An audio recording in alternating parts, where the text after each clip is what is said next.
Treksploration. Hello, Treksplorers, and welcome back to Treksploration. I'm Albie. And I'm Chris. How you doing, Chris? I just had a mouthful of water when you said hello, so if someone heard me audibly gulp on the microphone, that's why. And we're not even going to restart. We're a gulps and all podcast. Gulps and all. People are into that ASMR. I'll put that in the search terms, and we'll get some extra hits.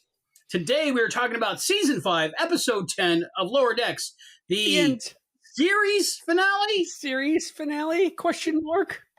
Question mark. You never know what the future holds. I'm going to say it's the series finale. It was very series finale-like.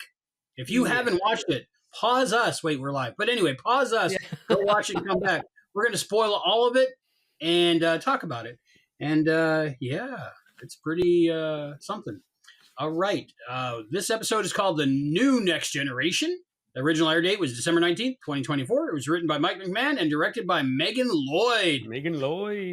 Chris, I texted you last night. I was like, are you up? Are you watching it? I wasn't up. I wasn't watching it. You texted me, in all fairness, at like 3:30 in the morning. And no, it was 2:30. 2:30? Yeah, 2:30. Because I was going to watch. I thought it premiered at 3. It does, 3. So what my text said was I'm going to watch last week's episode so I can roll right into next week's episode and do like I see. How'd that work out for you? Not so good, because I sat down and it was already out. So they released it a little bit early. So I was like, well, I can't not watch it. So I just went with the finale. All right. Well, so you were there on the cutting edge, on the bleeding edge. You saw it before anybody saw it. Well, I'm sure there was about 100,000 people watching it. Well, I wasn't one of them. So does it count? Yes. Let us know. Do you watch at 3 a.m.? And why don't they put it on at 8 p.m.? That'd be nicer. But we might have to wait an extra day. I don't know how that works. Yeah, it's probably, they don't want to spoil the West Coast. I guess, yeah. Whew, those West Coasties, man. I live in West Coast time, but still 3 a.m. is late for me. I don't know why. I guess my waking time is shorter than my sleeping time lately. Okay. I mean, when you live in Florida, you got to get out of that sunshine. So I understand. I get it. Yeah, it's hot. It's like living on in a spaceship. You got to just stay inside. Go from airlock to airlock. We do have one super fan that watched it at 3 a.m. It is the Omnipotent Willard. The Omnipotent Willard. He said, I did watch it at 3 a.m. right after I woke up. Sweet. So maybe he's an early riser. I think I'm the only person in the world who sleeps at night now and goes to work during the day. I'm some kind of sucker. It's the old school when you got a job and you don't have like 10 side gigs. Yeah, I guess that's how that works, huh? Yeah, it's the gig economy now. You just got to do. Whoa, we got a text from Listen Linda. Linda. Linda she was being naughty, very naughty. She watched it on the sly at work on her phone. Linda, it's not like I've never done anything like that. I seem to remember you in Scrubs watching the Quantum Leap trailer when it dropped with us. I did. And actually, I was watching the Superman trailer today, too. That dropped. So. Did it come out? Yeah. I was very happy to see it. Any good? I told YouTube to notify me, but I guess I missed it. I saw it on my phone after lunch. I still have to watch it. Like, I want to watch it on my TV in like HT. Yeah. It's short. It's it's got some good imagery. I don't know. I was looking, and the look of Soups is a little bit different here. So it's going to take me a second to get my head around it. That's why I want to watch it a few times. Bizarro Superman. Is that what they're doing this time? It looks like he's got like a flopsy mopsy topsy. He's got like curls. Ooh, Flopsy Mopsy. What is that from? That book about rabbits that they made 2 movies out of? Peter Cottontail? No. Peter Rabbit? Peter Rabbit. Okay. He's like Peter Rabbit, but not. He's like Super Rabbit. Omnipotent Willard says, I've always been a night owl. Getting up at 3 a.m. allows me to do my creative stuff to be done before time to do any adulting needed during the day. Yes. I kind of like just stay up as long as I can until I pass out. Yeah. I used to be a night owl. Sometimes I still get insomnia and I'm up, but for the most part, I was watching this tonight and the second time we were going through it, because this one needed to be watched twice before I even started to write anything. It did. Yeah. And the second time I was starting to doze towards the end again. So that's the same old story, same old song and dance. I'm sorry. That's not a commentary on the episode. It's a commentary on the fact that I'm getting to be an old man. Aren't we all? You can't be an original series Star Trek fan all the way through and not be a little bit older, I think. Well, maybe streaming nowadays. I was going to say I didn't see it when it originally aired. So me neither. I was so we're slightly younger than some fans. Yeah, I'll take it. Slightly younger than some fans. That they're going to put that on my tombstone. I know the original fans. I mean, they need wheelchairs and walkers. They need a $10,000 wheelchair that can't get off the transporter pad. We're there to help them around because we're all one big family, Star Trek fan family. All right. Speaking of watching it on the big screen, this was the first episode of Star Trek I watched on the new projector, the laser projector, the 4K laser projector. Explain to everybody what goes on there in the Burge house with this. Well, I have a 130-inch projection screen, 135-inch, and I had a PJ40. You can look them up. Nexico, really good, but it's a LCD projector, and it looked amazing. The best thing I'd seen projection-wise in real life. But then, they came out with this newest model, and I had to get it because it was on pre-release, pre-order sale, half off. And I'm like, if I'm going to do it, I better do it. And it is just amazing. Most projectors, it looks like you're looking at a projector on a projector screen. This looks like it's actually coming out of the screen like a regular, super bright TV. And it's got 3D, which is amazing. But we were watching it and like my eyes hurt after a few hours because it was just so bright. Too much, right? It's crazy. It's like sitting in the IMAX theater, which is fine for an hour and a half, 3 hours at the most. But like all day, it's like, my retinas were burned. The 3D is amazing, though. We tested it with Avatar, of course. That's like what you test stuff with, Blu-ray 3D. Then we watched some, what was it? That Christmas movie with the train and Tom Hanks. The Polar Express. I just heard a radio story about that. Really? Yeah, they were talking about someone was defending it. I've never seen it, and I can't stand Josh Groban, so I don't even want to hear it because I get that dumb song in my head. I think Aerosmith's in it. He sings like a robot, Josh Groban. What? Aerosmith's in it, I think, towards the end. Aerosmith sucks too. So there we go. Whoa! Hey, you might have to end the show. I thought we were Star Trek besties, but I don't know. Aerosmith, really? Yeah. I think they might be the only band that's more overrated than Kiss. Whoa. Okay. Kiss has some killer t-shirts and merch. I'm going to say that right now. All right. Beth is not pretty good. Not like our t-shirts. And not like our t-shirts. All right. We got some killer t-shirts here. If only so we could angle our cameras so that we can see it. I'll just I'll get like a paper clip and I'll just just do clothespins. Maybe that's what clothespins are for. Just to pin them up there. Right. That won't look weird and ultra HD on somebody's TV. It shows my hard camera, so if you're watching the edited version, you're like, what? I can read it. I can see it. Yeah. So we finished the night with Nightmare Before Christmas 3D. It's amazing. It's like right in your living room. Another one I haven't seen. I hear good things about it though. Yeah, it's great. It's great. Oh yeah, you told me that, and I sent you a bunch of merch pictures. I'm like, you got to watch it. Maybe this year. Maybe this year. I'm always looking for something new. Or no, I lie. I'm not always looking for something new unless it's the new Superman trailer. You know what I started watching last night just because I started rewatching the rebooted Battlestar Galactica miniseries from the Sci-Fi Channel from 2001. And I with the maybe the intention of rewatching the entire series. I don't know, but it still holds up, boy. Amazing. I got it on Blu-ray. I haven't popped it in yet, but I've watched a lot of it. I think I watched it through twice, maybe, when it was on originally, and then just another run of it. But the Blu-ray set's nice. All the commentaries are on there. Of course, Ronald D. Moore. And 6 is the 10. Just going to say. Oh, I have a second favorite park in my life now. No one will ever eclipse Linda, of course, but I think that Grace Park, she comes pretty close.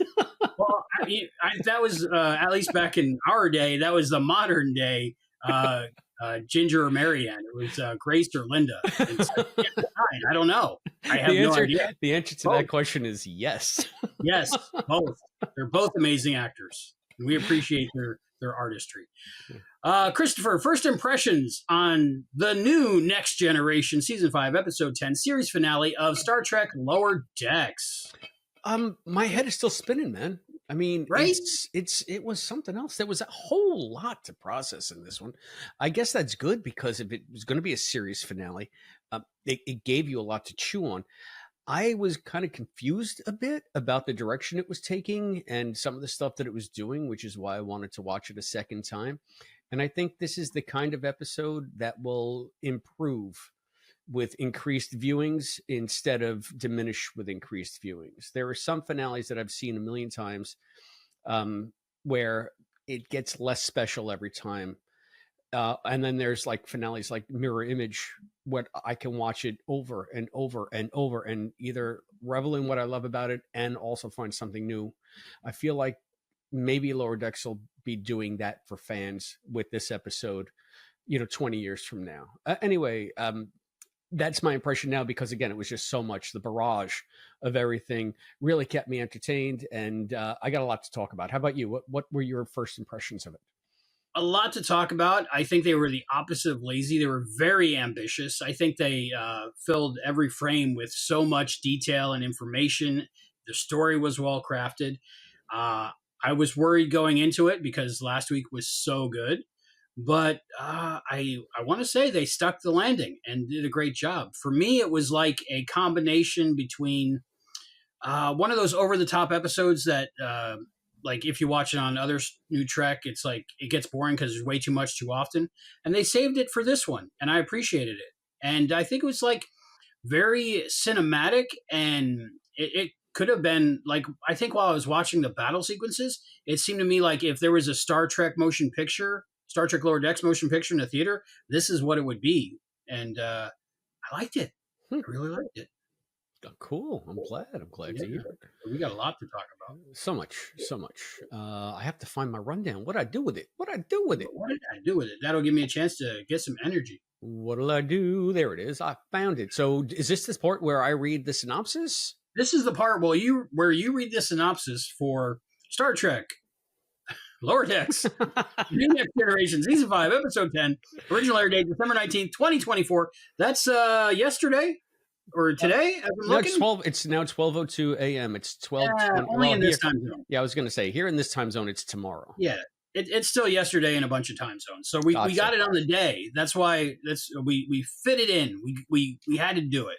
That's why we figured there are going to be so many eyes glued on this live recording, because it dropped today and people are going to want to rush. So that's why we wore our merch shirts, and you can't even see our logos. So. We gotta fix our cameras, man. The Picard maneuver.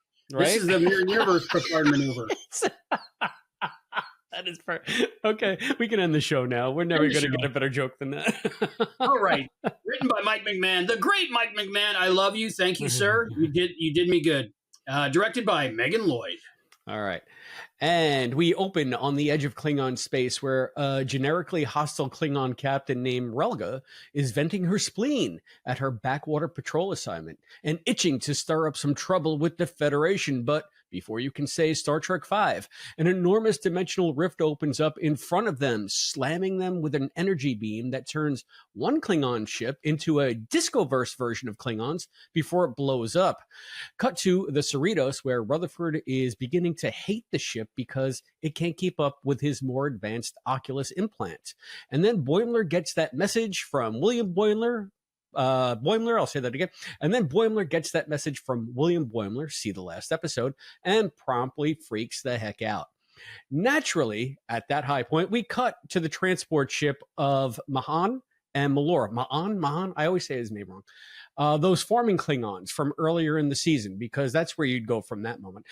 They are beset by Relga's ships. She is looking for an excuse to kill Ma'an because he killed her brothers. Her recently destroyed ship will provide that excuse. I wrote this, and it's so good on paper, but sometimes you got to read it before you read it real live on air. I'm enjoying it. Her recently destroyed ship will provide that excuse. In the ensuing firefight, Melora warps away. Back on the Cerritos, Freeman briefs Starfleet on the impending dimensional disaster. Since the Enterprise is still on its way, the brass decides that the Cerritos must undertake the mission of closing the dangerous rift, betting that the connection between the cloned Boimlers will give them an edge. The only catch? The growing rift is emitting waves of destructive soliton resonance surrounded by a Schrodinger field that rearranges matter into different possible items from across the multiverse. The Cerritos embarks, but just as things are getting good and dangerous as they near the rift, Ma'an and Malor drop out of warp and seek asylum aboard the Cerritos. Relga is close behind and gunning for blood. Now the Cerritos must battle against time and the Klingons to close the rift. A freaky firefight ensues, which sees the Cerritos transformed into various types of Federation ships. They press on and Relga pursues, but she isn't so lucky, as the Schrodinger field takes out her ships and destroys her. Finally, free of the fight, the Cerritos fires a gluconic beam to seal the rift, but it doesn't work. So Mariner pulls off some magic tech and actually stabilizes the rift and keeps it open permanently. And before you can say DS9, Starbase 80 is moved to the new interdimensional gate to serve as a staging ground for new missions to explore the alternate dimensions of the multiverse. And Captain Freeman is assigned to the base to coordinate the missions. Teary goodbyes ensue. Ransom is promoted to captain of the Cerritos.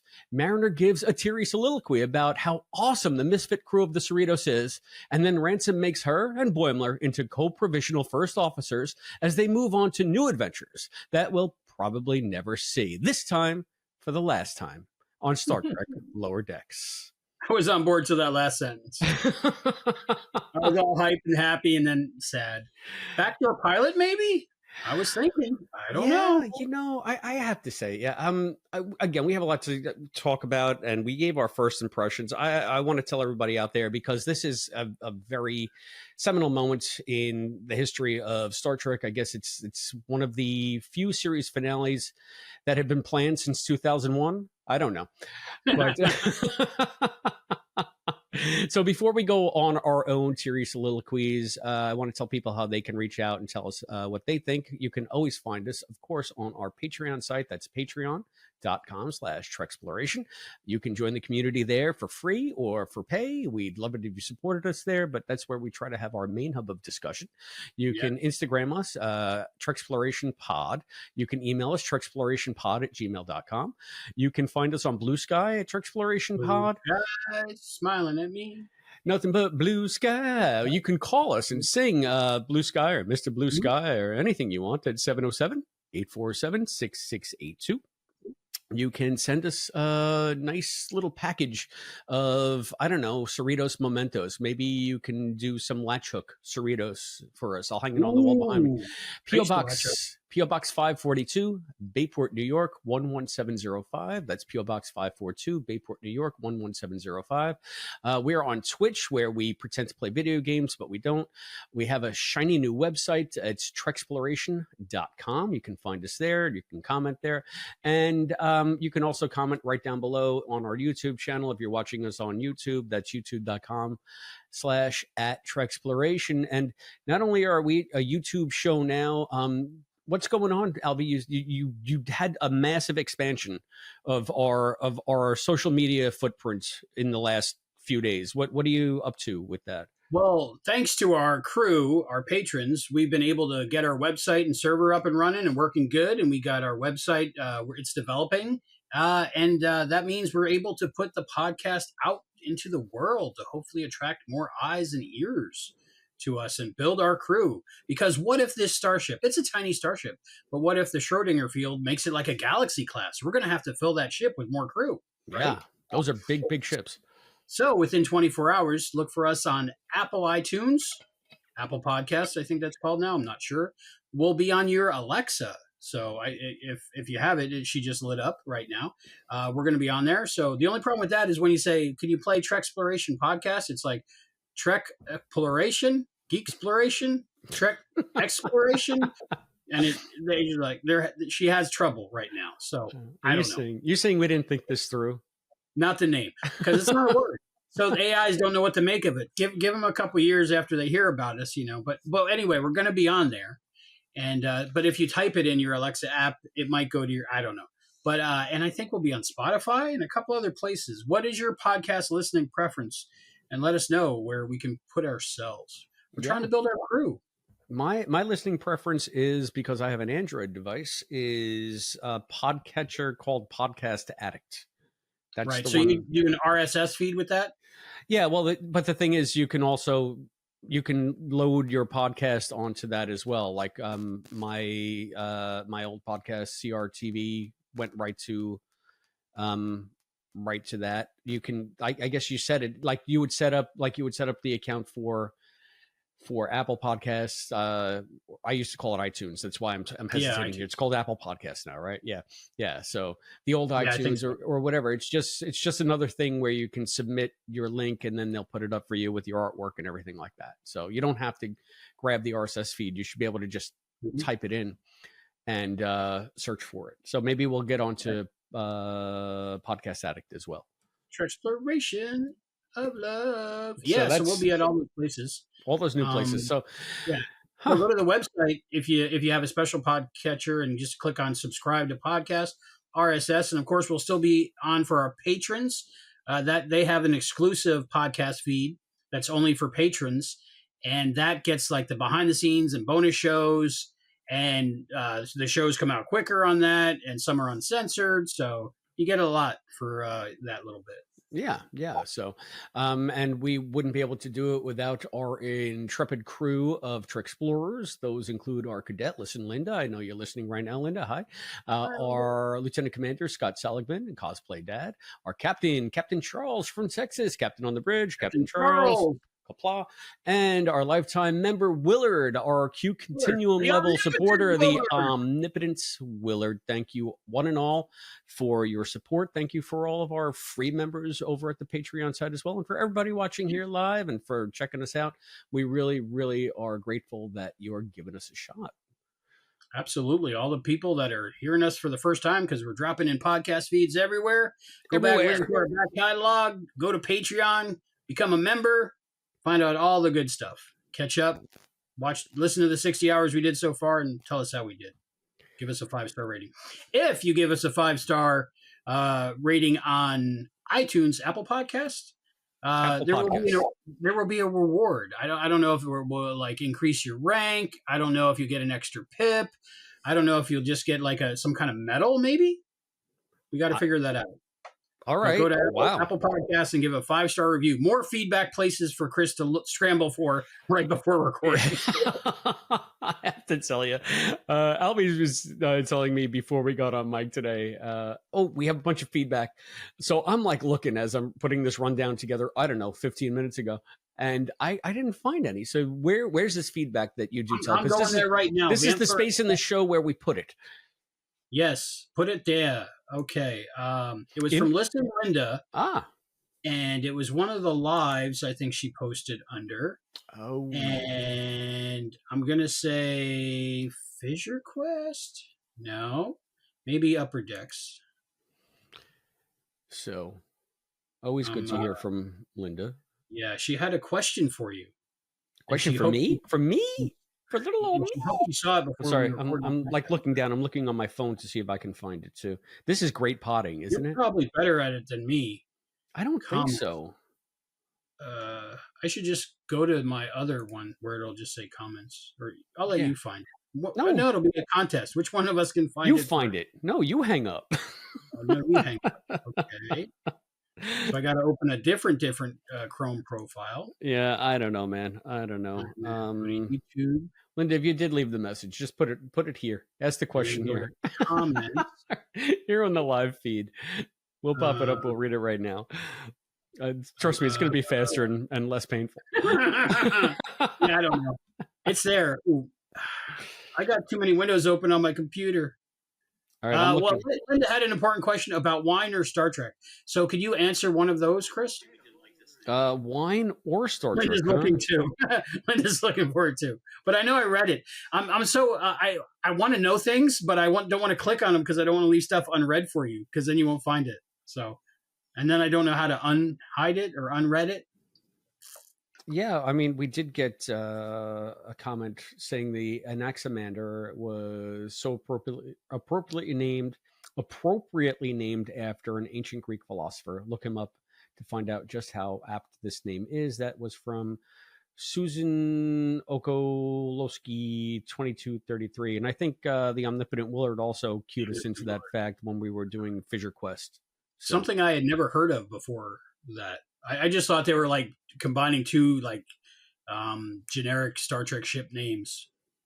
Yeah, And, for some reason, I guess because I'm listening to a podcast where someone's playing a character that's an axolotl, which is a type yeah, of amphibian, I guess. And I was thinking, Mexican amphibian salamander type thing. yeah, They come in black or pink, and they're really cool looking. Rennie has a hat and a plush and all kinds of stuff. it should come in purple too. As anyone watching on the YouTube channel can see, Albie is rocking the purple beard. He's got the Brad hair going. I don't know. You have so many looks. It's always a surprise. I know, and I can pull any of your thumbnails and from other episodes and just pop them on, there. Because you don't paint your head like I do. No, I don't. Yeah, no, I am terrified to do anything to this hair because I don't want to lose it. Perfect. So yeah, it's perfect. I'm just, yeah. I mean, I just comb it. That's all I do. Me, I got spray paint. I feel like if I put spray paint, it's just going to fall out and I'll never see it again. So. I'm very, very happy that this is the series finale, only because I can shave my face now. Right? It's so itchy. I've been growing this purple beard all season. I'm telling you, growing the purple beard. Okay, we got a comment from Linda. So yeah, she couldn't be live. Hopefully you'll clear something up for me. I thought these fissures were portals to parallel universes, not time travel. If that's the case, wouldn't Paul have been really old? I know age is different for Vulcans, but 250 plus years. And what about Lily? She even talked about traveling in her own time. Wouldn't she still age normally, even if she's visiting alternate realities?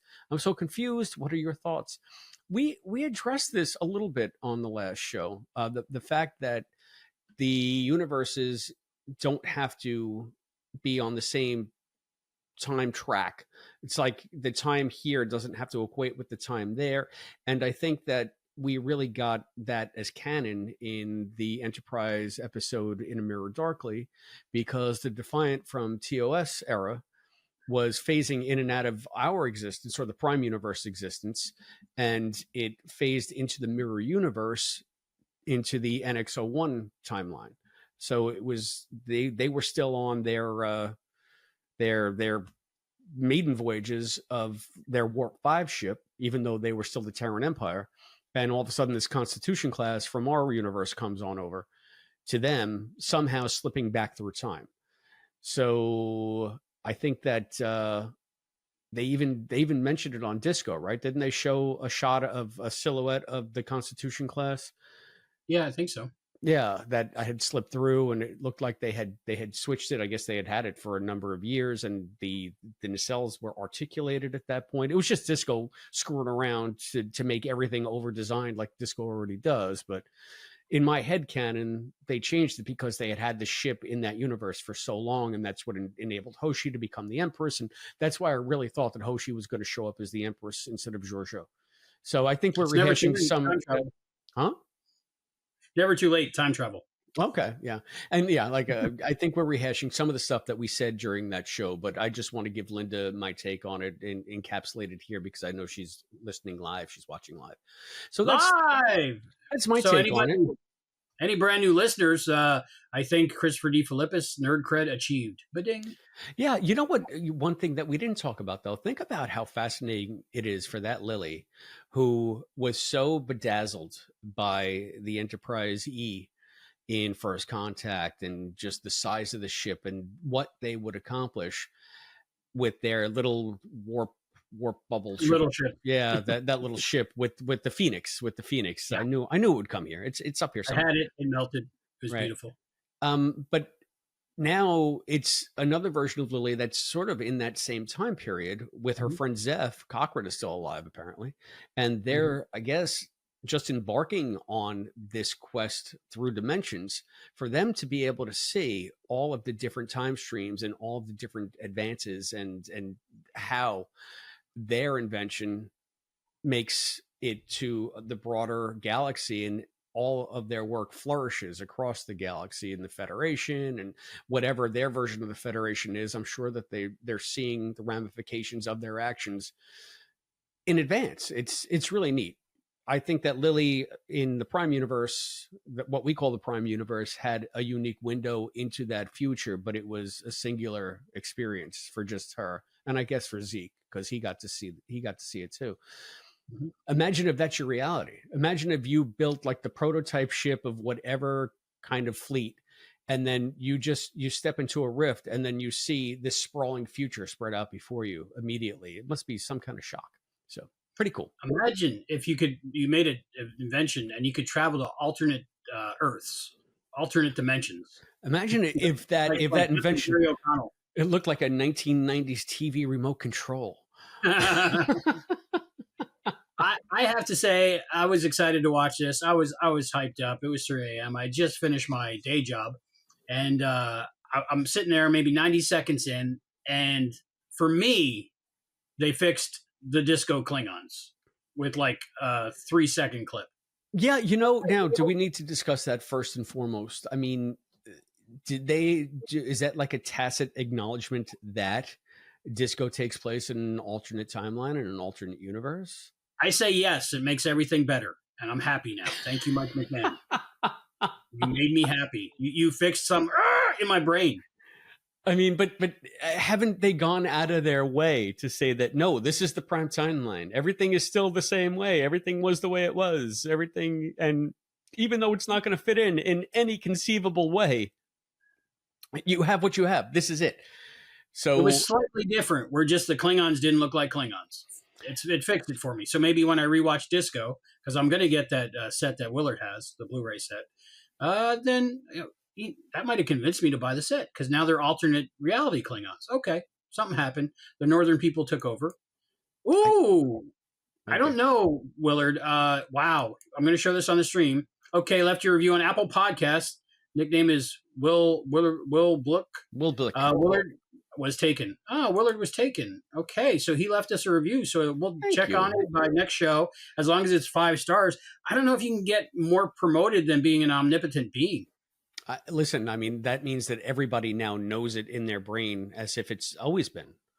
Yes. All of a sudden, we're like Jack Torrance at the Overlook. We've always been here. So maybe some kind of Starfleet honor. What medals, what honors do certain Starfleet officers get that we can give them that doesn't affect their rank?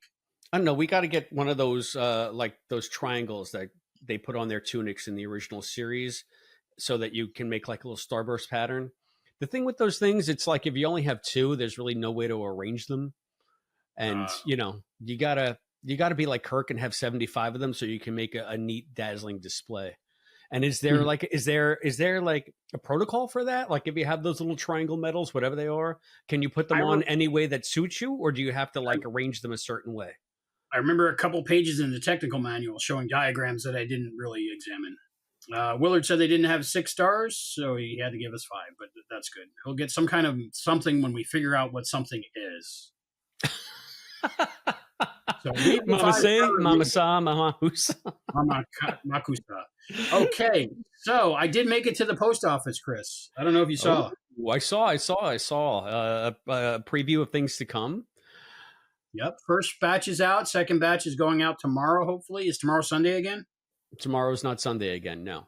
So you're safe. So probably tomorrow. So you're good. You're good. Open. Yeah. So check those mailboxes, everyone that gave us your address, and thank you so much. Yeah. Hopefully you'll enjoy what you receive, and it's just our small way to thank you. And if you don't know what we're talking about, go and join us on our Patreon site. That's patreon.com/Treksploration, and you too can get a free gift as a token of our gratitude this holiday season. Great joy and gratitude. So say we all. So say we all. Mr. Dama. Love that show. Anywho, I think I just had an idea. Wouldn't it be easier for your feedback if we just had like on Patreon, like as soon as an episode drops or an upcoming episode we're going to cover from the past, I put like a feedback post just specifically for that. Yeah. I think I tried to do that, but I think we're gonna grow some. I just wanted people to make it easy. If you're watching us there, the easiest way possible. Do it there. If it's easy to do it right here in the chat section of the YouTube, do it here. If it's easier for you to send an email, do it there. Maybe there's some kind of like software aggregate that will put them all in one place for us from all the different places. All right. We'll have to grow. Yeah, we'll have to figure that out. Maybe, if he's watching, maybe Morgan can tell us all about that. Yeah, he's a smart person. Yes. Oh, you know what else they fixed for me? Star Trek 3, Christopher Lloyd, right? I always thought, yeah, he's got a Targ, but it's a dog, and I don't understand. There's something wrong there. So apparently they have Klingon dogs too, and this one had a little puppy. What was her name? Helga? Relga? She had a little puppy. Cute puppy. I want that puppy. It was sort of like the transporter clone dog from The Enemy Yeah, a little Within. bit. A little bit. It looked a little bit like Penelope too, so I was happy about that. But like overbreeded to make it, weird things. Yeah, googly like eyes. I don't know. And it was so funny when it turned into a clam. It's like, what is that about? That was hilarious.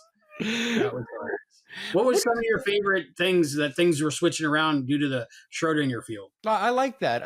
I mean, that's part of the episode that I really wanted to revel in. Like, I wanted to see a whole bunch of cool stuff, but I feel like that aspect of it got lost in all of the Klingon battle plot. So the ship is changing all around them. And that in itself, I think, could have been a very intriguing and I guess more an aspect of the episode that could bear more examination. But it just seemed like it was happening to happen just so there could be even more action on screen, even though they're heading into the rift, even though they're in a firefight, even though a whole bunch of other stuff is going on. The ship is transforming around them, but it doesn't seem to change them in any way. Right, because the only thing affected after their upgrades was the deuterium. Right. So is that what that was? Because I was trying to figure out why none of them seemed to change at all.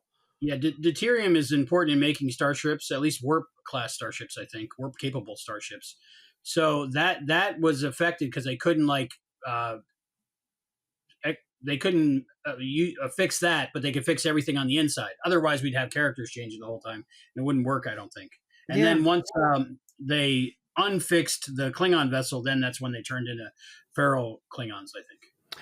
Right. So, I mean, I want to talk about the Klingons a little bit too, but was that aspect of the episode what you hoped it would be? And I was thinking maybe they didn't lean into that as much as I hoped they would. The whole dimensional shifting and the transforming and all that, because we just got the episode before this where we really did wallow in a lot of that nostalgia and a lot of those legacy characters and callbacks and stuff. Do you think they were afraid of repeating? Yeah, in a way. And for me, I think it was just like, it was many levels in this episode. There was the main overarching peril, they have to save the universe. And I think that's like the main story. And that was more of like a drama and crunch time situation, action situation. But it's a comedy show, and they're great at these little jokes that pop up, one-liners or visual gags. And people need that too. And if it didn't have it, it would kind of be missing something. So I think the two levels of the one of the action and the other one of just like all the things that are changing being, oh, that's cool, Galaxy class, or the clam thing. Mm-hmm. It just makes you laugh while you're enjoying the adventure. And there's so much happening.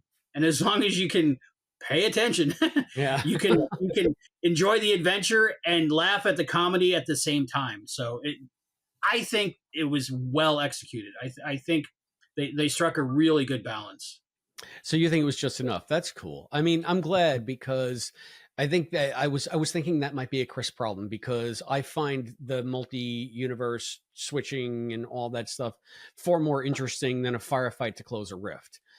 So I would prefer to linger on that stuff, but the episode's not about that. And I get it, but it's nice just to see it anyway. And again, they gave me everything I wanted in the previous episode anyway. So I think this is more of you're a ship wonk. This would have been, this is Starship porn is what this is. And I was trying to write down the classes of all the ships that we saw, but frankly, I don't think I was able to go anything beyond the Freedom class, which I didn't even know what that was. It was the one nacelle design. Yeah, you're more of a ship head than I am. And they had the Terran Empire version of the Cerritos, and then the Cerritos turned into a Sovereign class, and that's like the Enterprise E. And then after that, it one of the ships I think was the scout ship from Search for Spock with was it Grissom? Captain Grissom? I don't know. Esteban? I don't remember. I think it was like the science exploration ship from Search for Spock, and then it looked like the Reliant. It like a Reliant class ship. What is the Reliant? Is that like an Akira class? I don't even know. I don't know these things. I know the Galaxy, and I know Constitution. Yeah, and there was a Very Galaxy basic class version. ship. Yeah, there was a Galaxy class version. There was different versions. So, I mean, I think it also might have been neat to see it warp into different types of ships that we hadn't seen before. But again, you really want the callback, and you want them to do the stuff. Oh, look at that! No, I know that. No, that's awesome. I get to see that. Yeah. And, you know, I think that the only thing we didn't see was maybe an Excelsior version of the Cerritos. So I loved the Klingons changing, and I love the two things like where Dr. Ta'ana says that their ships never change that much because they always want them to look like a freaking bird. And when it did, it was like a Klingon barge, like from Barge of the Dead or something. That was so awesome. It just changed, and they just floated away. Yeah, all hands lost. It was supposed to be like a Klingon sailing ship, right? Like what? Yeah. That's crazy. I love that idea. I don't know how they thought of it, but good job on whoever did. And it surprised me. Like this episode didn't pull any punches with that. Like it wasn't like G.I. Joe where they were like giving parachutes for launching while they were getting spaced. You know, They died, and then the other ship, the attacking ship, got destroyed. All hands dead. Yeah, I think even Boimler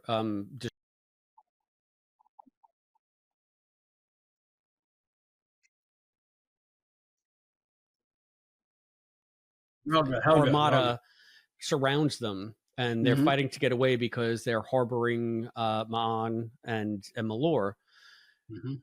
Brad does this move where he kind of shifts the ship, and it seemed like the shield brushed up against the other Klingon ship, and that Klingon ship just exploded. Now, I don't know if it was the Soliton beam, but both times I watched it, it seemed like Brad caused that ship to blow up. Which one? When it was in the first battle sequence before they were close to the rift, when they're doing evasive maneuvers to get away from them because they're outmanned. And Brad is doing, evasive maneuvers, and as part of that, he brushes up against one of the ships, and it blows up. And they just keep going on. And that's not something you see a lot in lower decks, like space battles with ships actually blowing up. I mean, it's much more cinematic. It's much more serious than you would expect on a lower decks type episode, Exactly. And that hit me like after the second ship and everybody died on the second ship, the Klingons. Because like we've seen stuff similar, but those were in the holodeck movie adventures where they're just holodecks. So it's just like the Kobayashi Maru test. Yeah, ship exploded, all hands lost, but it's only a test. This was real. Well, I mean, let's go. You finish. I'm sorry. I like the fact because I think it was good for dramatic purposes, bringing in like the big bad villain, and at least they didn't do like what they did with Amanda Plummer, where like that was the whole season kind of thing. They just brought her in this Relga for this last episode, and it was good for the action and drive the plot forward, but it was also kind of like a joke on the trope of having the big bad villain at the end. So I think it was a joke in a joke, and it was good. I'm glad it acknowledged a trope and it made fun of it, and yet used it at the same time. Does that make sense? Yeah, it had its cake and it ate it too. Exactly, Klingon cake. I'm really glad that you brought this up because that's kind of where I was going to go anyway. Okay. The one thing that really bumped me about this episode is we have so much buildup with the characters that we know, and then we finally get the reveal that it's Lily's ship making the rifts. And then you're waiting for the reaction from the end of the last episode where Brad gets the message that the universe is going to be destroyed, or our universe anyway. And then we start with this unknown Klingon. And not only is it an unknown Klingon, it's like, that's why I was making fun of it in my synopsis. It was like a Star Trek V Klingon. They're like Klingons sort of before the truce, kind of during the truce, but they're just like generic angry Klingons that are just looking for a fight. They just want to get into some kind of scrap. And it was so different than the Klingons as we've seen them portrayed on TNG. Throughout TNG, even when you think of DS9, the Klingons are still warriors. They still want to fight, but there's the whole thing with the honor. And I don't think Honor. they're not tooling around looking for an excuse to just kill people. And Right. this is like those Klingons in Star Trek V that are just literally tooling around looking for a fight. And they say, oh, Kirk is over here. He's a great warrior. If we beat him, imagine our street cred. And it struck me as a throwback. It struck me as very incongruous where the Klingons should be at this point in the timeline. So that bumped me a lot because I'm thinking I really want to get on with the story. I'm so jazzed about where they left it last week. And then all of a sudden I got to sit through literally 5 minutes of just this screaming cliche Klingon doing stuff that we've seen them do already. And I know Lower Decks is all about doing homages and things like I don't know if it was a deliberate homage to Star Trek V or what. Maybe they just wanted to have some Klingon fun before they left. But I think that's maybe the weakest choice of the episode. Making these Klingons a foil just so that they can have some kind of peril that will prevent them from saving the universe. And how stupid are these Klingons? They want to chase...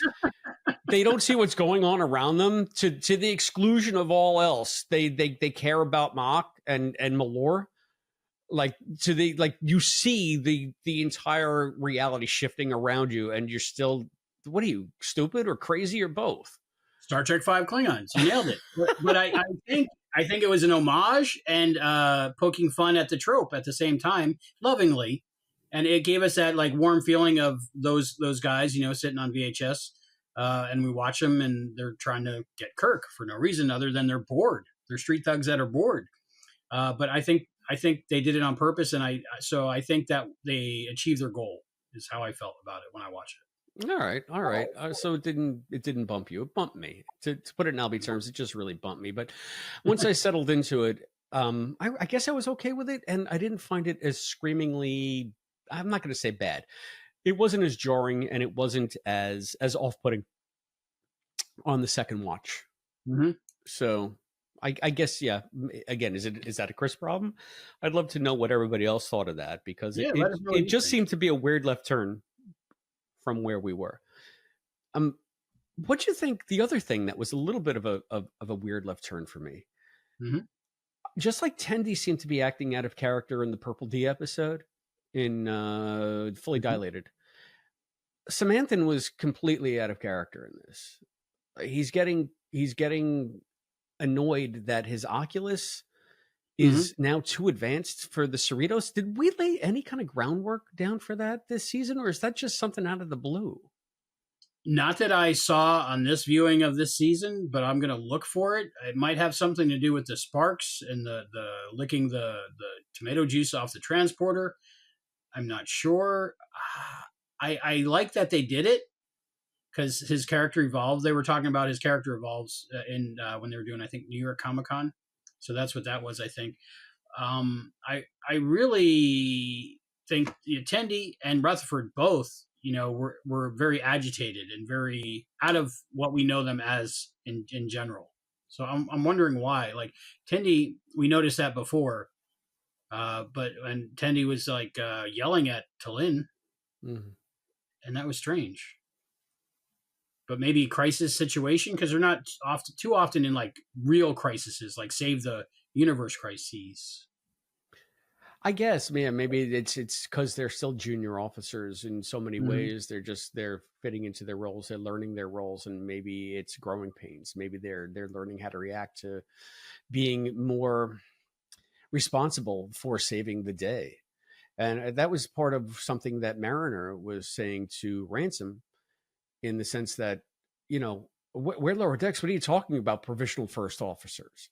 So even they're coming to terms with their new positions on the ship. So I like that. I guess that's cool.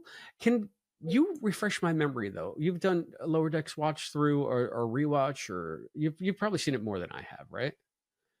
I think so. I live in there sometimes. Linda says it seems like he's been having trouble with his implants most of the season. Yeah, maybe he was just finally frustrated. I know, like when I go to fix something like a computer or something like that, first couple hours I'm pretty good no matter what it is, because I'm like a PC guy, so I know I'm going to be in there a while. But like if it goes more than a day, I start getting angry, and then I have to step away. So, but he couldn't step away because he's got the thing on his head.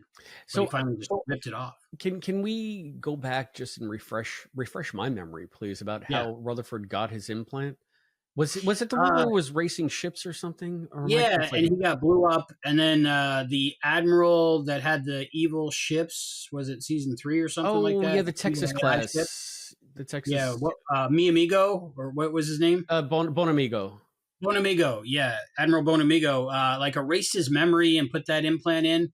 So that was one thing that I found strange. I thought that was like, one, keeping him alive, and two, repressing that former personality. So I'm not sure what happened there. I got to figure that out on the boards. Yeah, so I mean, so I guess that what we obviously, no matter what it was before, right now it is now that he could have taken that out at any point. It's not like 7, where she needs like her, what is it, the cortical implant for her neural cortex or some Borgified stuff like that. Like she can't live without her implants.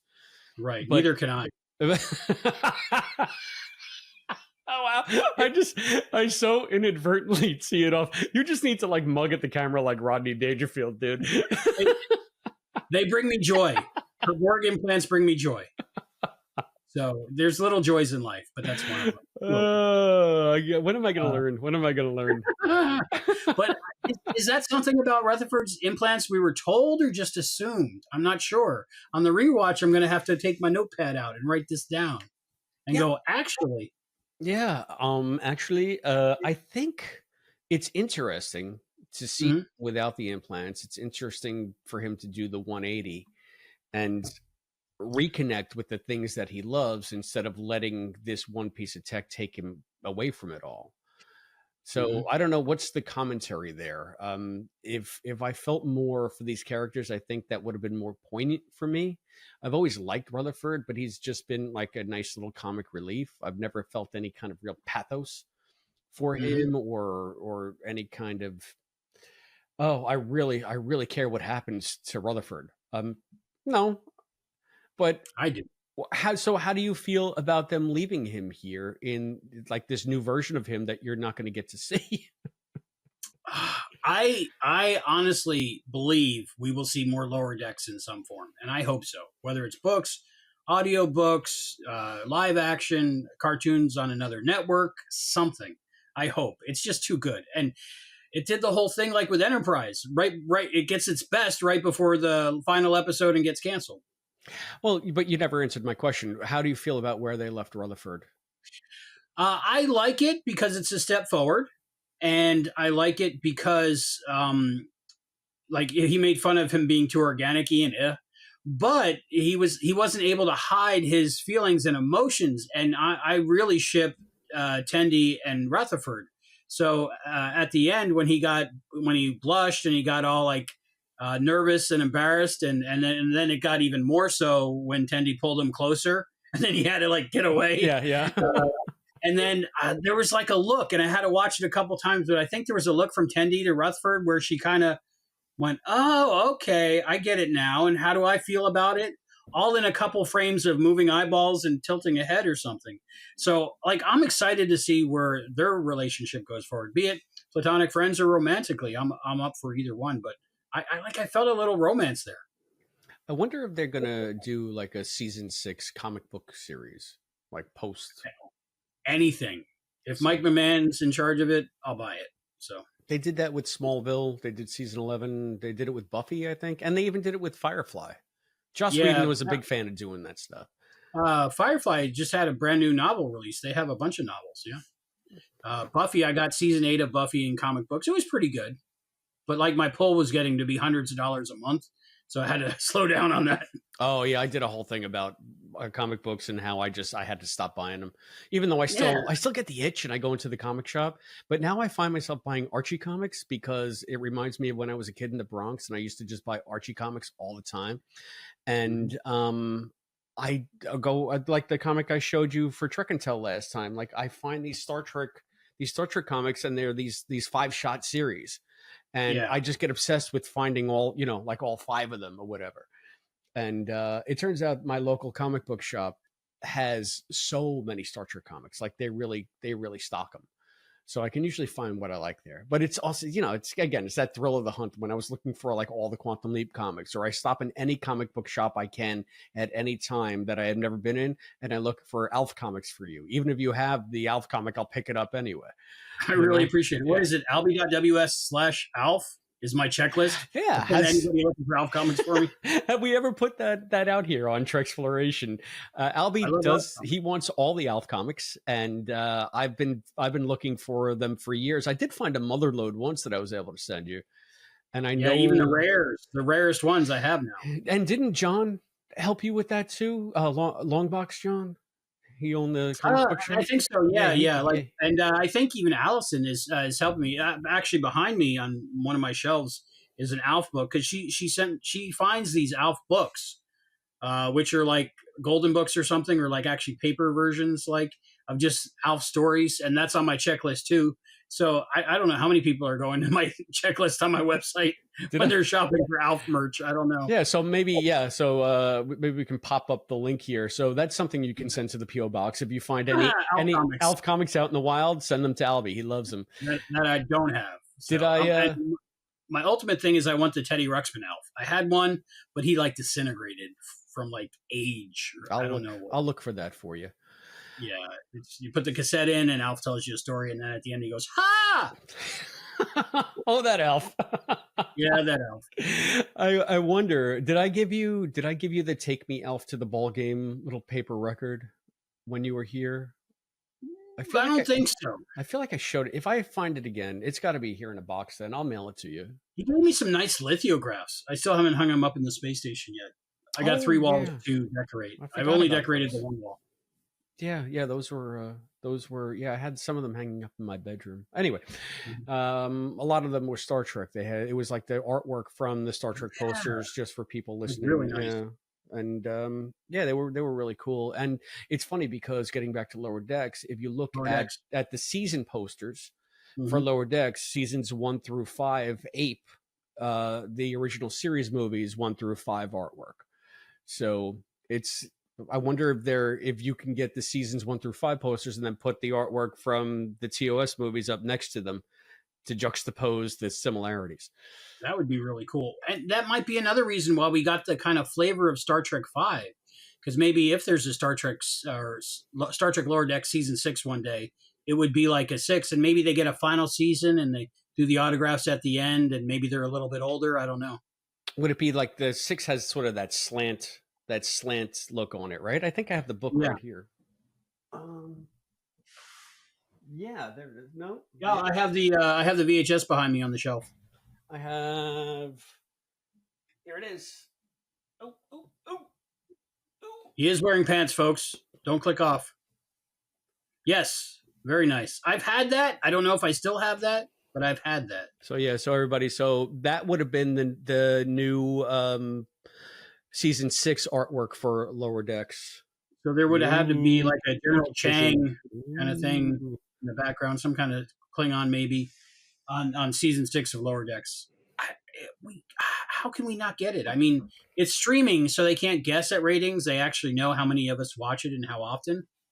Yeah, I don't know. My burning question now is, when they do the next crossover to Strange New Worlds for the live, and they bring Noel and Eugene on to reprise their roles, do you want Rutherford to have the implant, or do you want live action implant Rutherford or post implant Rutherford? On the second viewing, I thought to myself, because I was more like analyzing stuff, so I like had stuff in my head to talk about like I do. First time, I just enjoy it. I got teary-eyed actually at the end. But I think part of the reason they did that is maybe if he goes on Strange New Worlds, he doesn't have to wear the stuff on his face. Okay. Yeah. I would love to see Noel Wells painted green. I'd like to see him with the stuff on his face. Actually, I think it'd be interesting to see how they bring that into a live action setting, in like a 3D setting. They could. It depends on where they're from and what time they're from. And if they go back into the same episode that there was already a live action, a la Back to the Future 2, where Tendi and Rutherford have to save Boims and Mariner or something. and we only saw the one view so far. Oh, so you think it'll be like that? Well, that'd be pretty cool. Maybe. I don't know. That'd be cool for me. Yeah, you're a writer. Write that book. So the Schrodinger possibility field. To me, it was an interesting idea because of all the alternate realities that were like ripped open. So it makes sense because there's like a tear in all those realities. I don't think all the realities. I just think all the realities that they traveled through kind of like were joining together.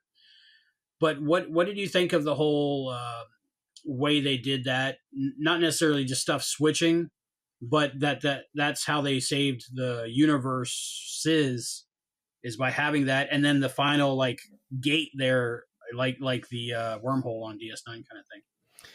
I liked the fact that they didn't just destroy the rift and close off all the possibilities that they opened with William Boimler's ship and crew.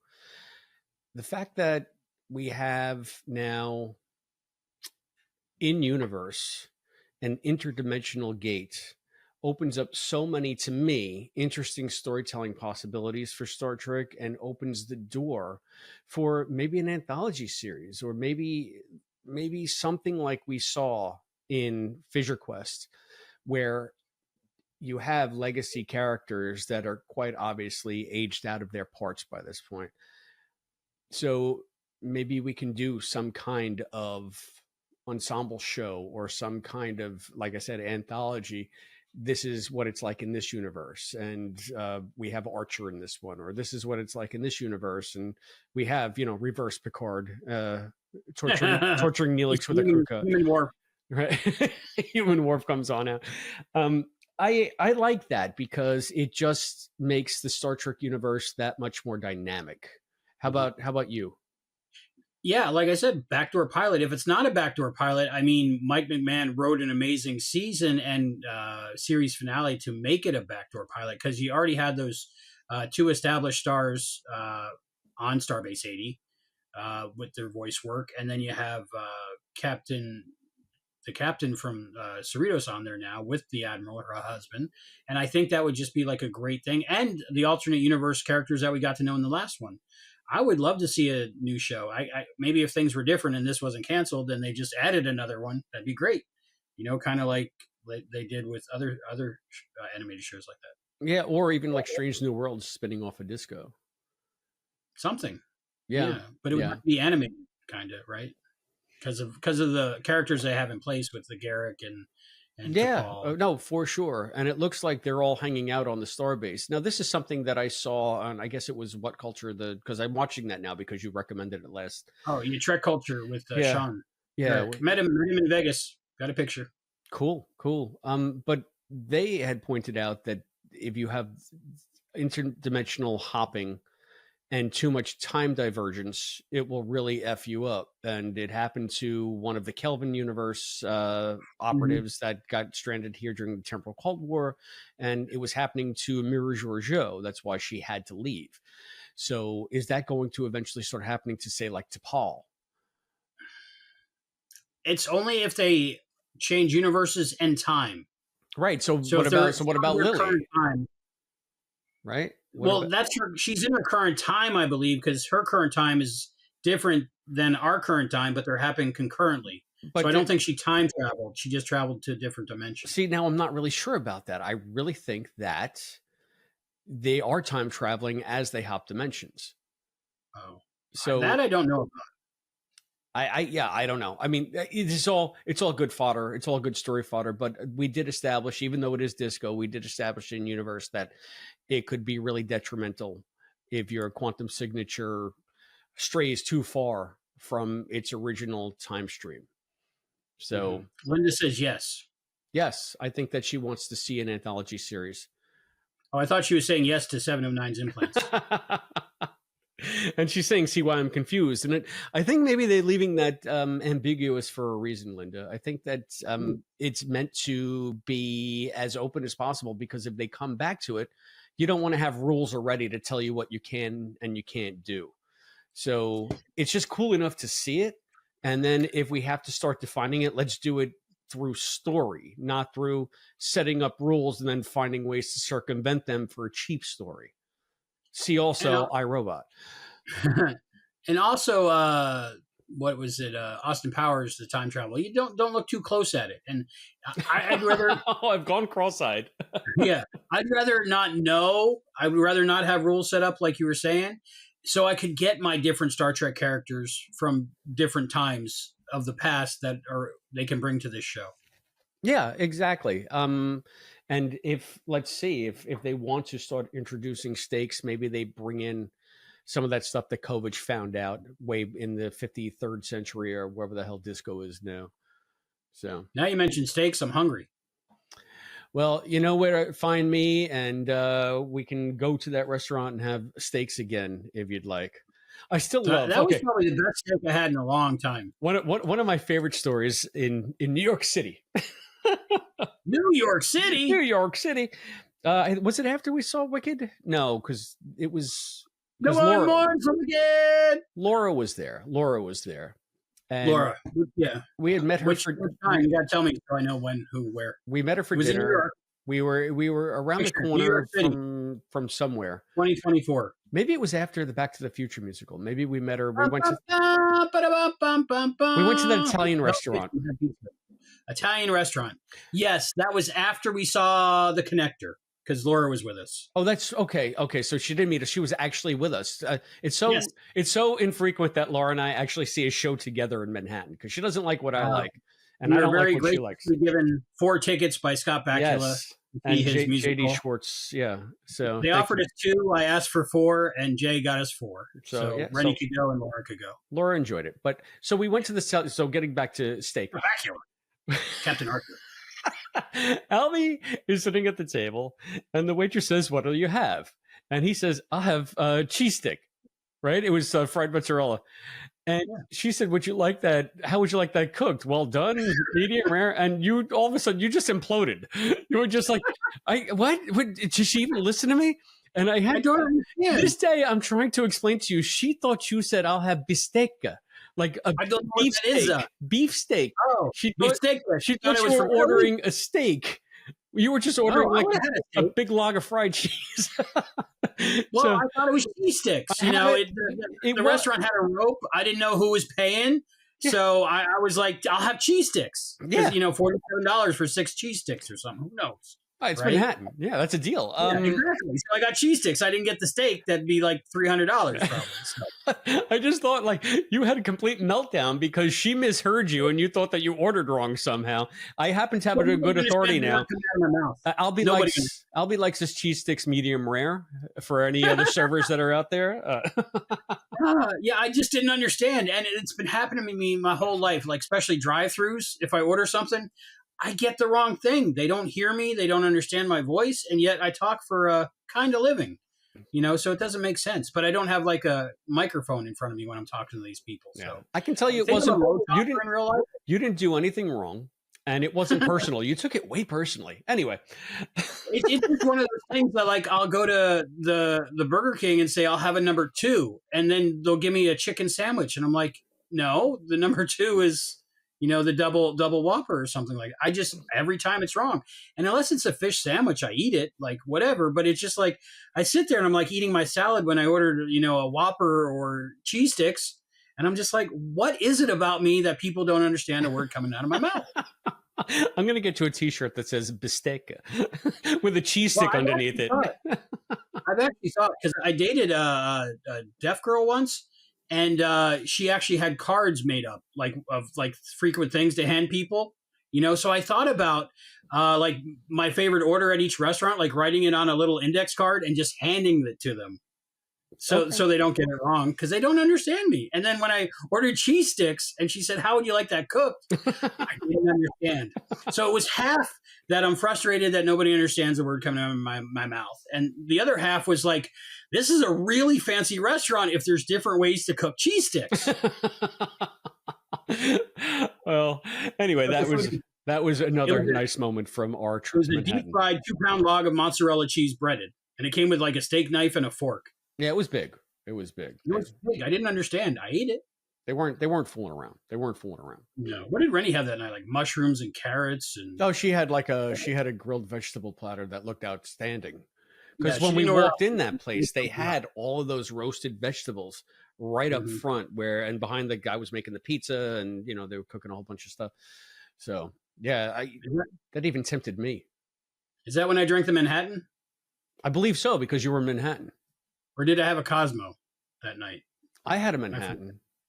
Oh, then I must have had a Manhattan. Yeah. I don't know. I'll take Manhattan too. Or maybe I had a martini. I had some kind of cocktail. I don't even remember what I had. Maybe why we don't remember. Omnipotent Willard says Giorgio was too far in the future from her time, which is why she had to go back to a time period closer to hers. Yes. Ah, so that's why I'm thinking Lily might be in trouble if she hangs out with Boimler any longer. If she stays on Starbase 80, she might be screwed. But if we get Alfred Whittaker, don't tell him. Let her be on there. Okay, we'll do. Now, wasn't it that guy that was in that Kirk and Spock like fan film recently? That same like alien in the next gen unitard with the I think what aren't they? I want to say that they were Aldebaran. I think that was him. Yeah, I think it was the same. It was the same dude, or the same type of the same species anyway. Probably the same makeup, I'm guessing, because if not, that was really good for a fan film. I gotta tell you, I wanted to talk about that here on the show, but there was just not a lot going on in that thing. I guess it's Spock dying and Kirk meeting. Some people loved it, some people didn't. I don't know where I stand on it. I just don't understand why it was even made, quite frankly. Anyway, so let's get back to proof of concept technology, maybe. They're almost there.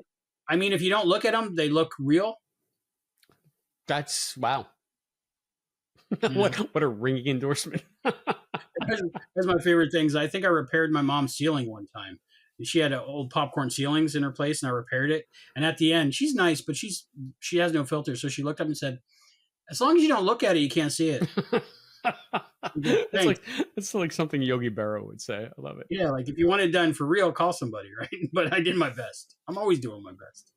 One thing we haven't spoken about yet, where we are, just the ensemble nature of this episode. Like another thing that you would kind of anticipate from a Lower Decks is that it would be a final adventure of the Core 4.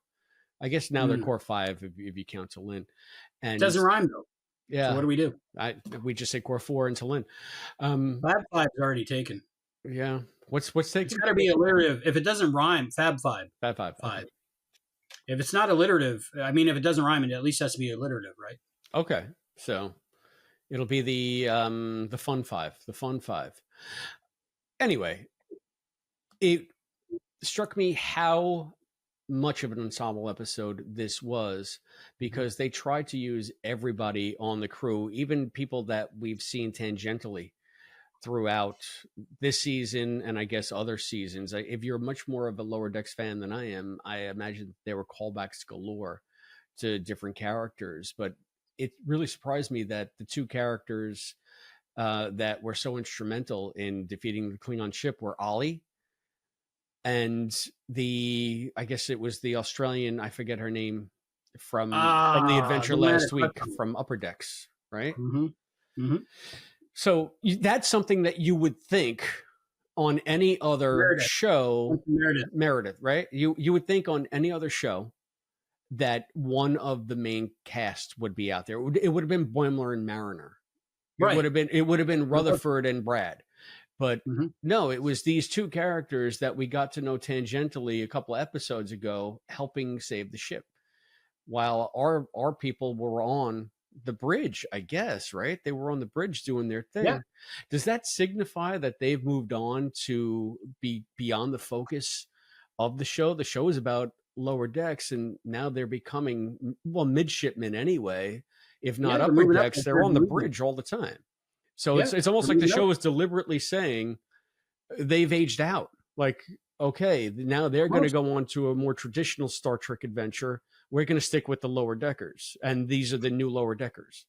Well, I love that, and that they introduce new characters. And I remember, and it made me think of something while I was watching it. You said a couple episodes ago that they were like wasting the final episodes because they're introducing these characters. But it all came together, like the best Seinfeld episode at the end. Like the whole season. It's almost like they started with this final story and worked their way backwards. Yeah. Or they had time to write the whole season to introduce these characters and use them and have payoffs. I thought it was brilliant. Yeah, I think no better, use of that was the reemergence of Starbase 80. I think I said Mm-hmm. at the time we're going to see these characters again in some You're right. capacity. You called it. And Yeah. I'm just trying to figure out if, like, teching the I tech would here. watch Starbase 80. I would watch it too. Well, I mean, it's like a backdoor pilot, like you said. Mm-hmm. Especially where they left it. Why is Starbase 80's obsolescence a benefit of being by the rip? They said it emits some kind of radiation that no modern ship could handle. The tachyon field, no modern ship can handle the tachyon emissions, I think is what they said. Do we have, which again brings up time, so I'm not sure. Do we have tech heads that can tell us what that's about, or is that just, I don't know. That's one of the things, the Treknobabble is an aspect of the show that never really interested me. But if you're going to use it to establish the fact that an obsolete station has to not only be there because it's the only one that can be there, but has to remain obsolete in order to function properly, that's an interesting wrinkle. I'd like to explore that more. And would O'Brien go absolutely batshit crazy on that thing because he couldn't upgrade? That's funny. But that reminds me of Rutherford going crazy with this stuff. But the fact that it's older, it's like they wrote the backdoor pilot and then just had an episode about Starbase 80, and then they referenced it a couple episodes before that. But it's just great that, like, I think it mirrors, like, the crew. Like, the crew was a California class and not thought of in well regard. And, that even Starfleet was like, unfortunately, you guys got to handle it. We didn't want you to, but you're the only people that can help it.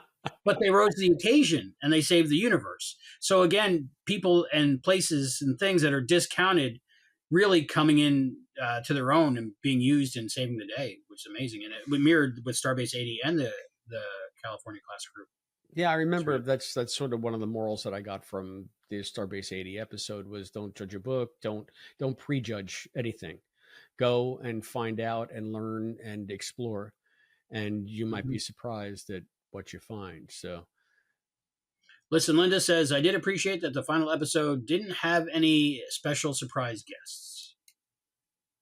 Yeah, I would agree with that. I agree. Yeah, I hadn't thought about that, but I think that's an interesting point because we were so just caught up in all of the reveals in Fisher Quest, all of the legacy characters, that you really needed something like that so that you could focus on those characters, you could highlight them, you could spotlight them.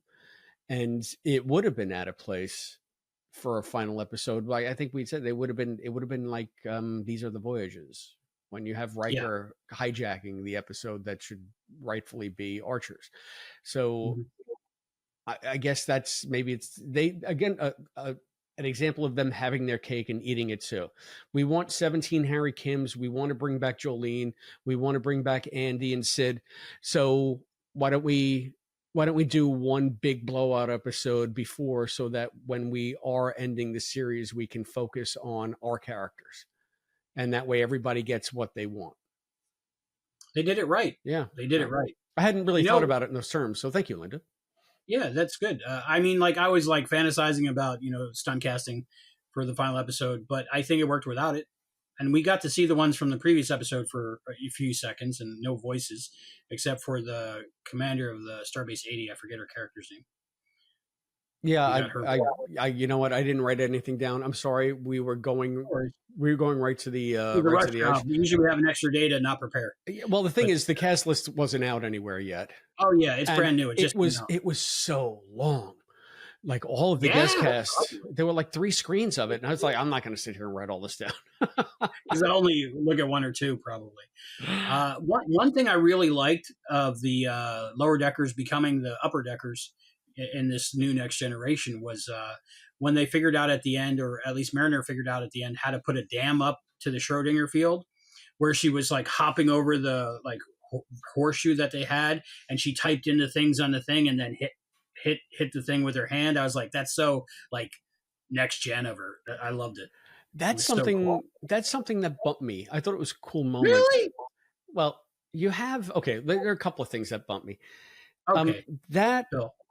That part bumped me because you had everything going on. They figured it out, and then it fails, and then you need some Klingon farmer to tell you what to do as that to me was a little bit of taking some of the thunder away from Tendi. The other thing, when the ship splits into two quantum potentialities, when it doubles, I thought that was cool.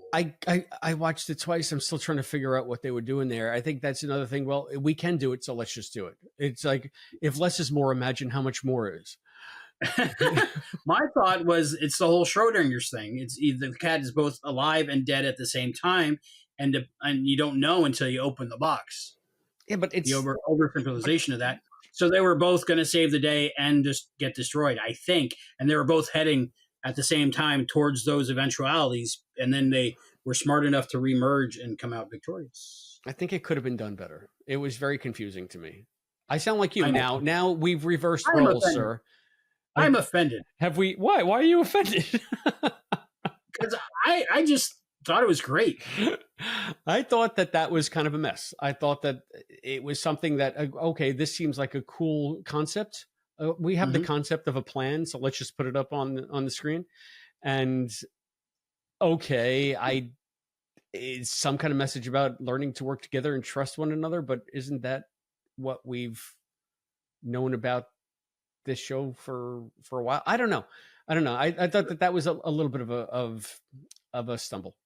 For me, it was all good things, very all good things of it.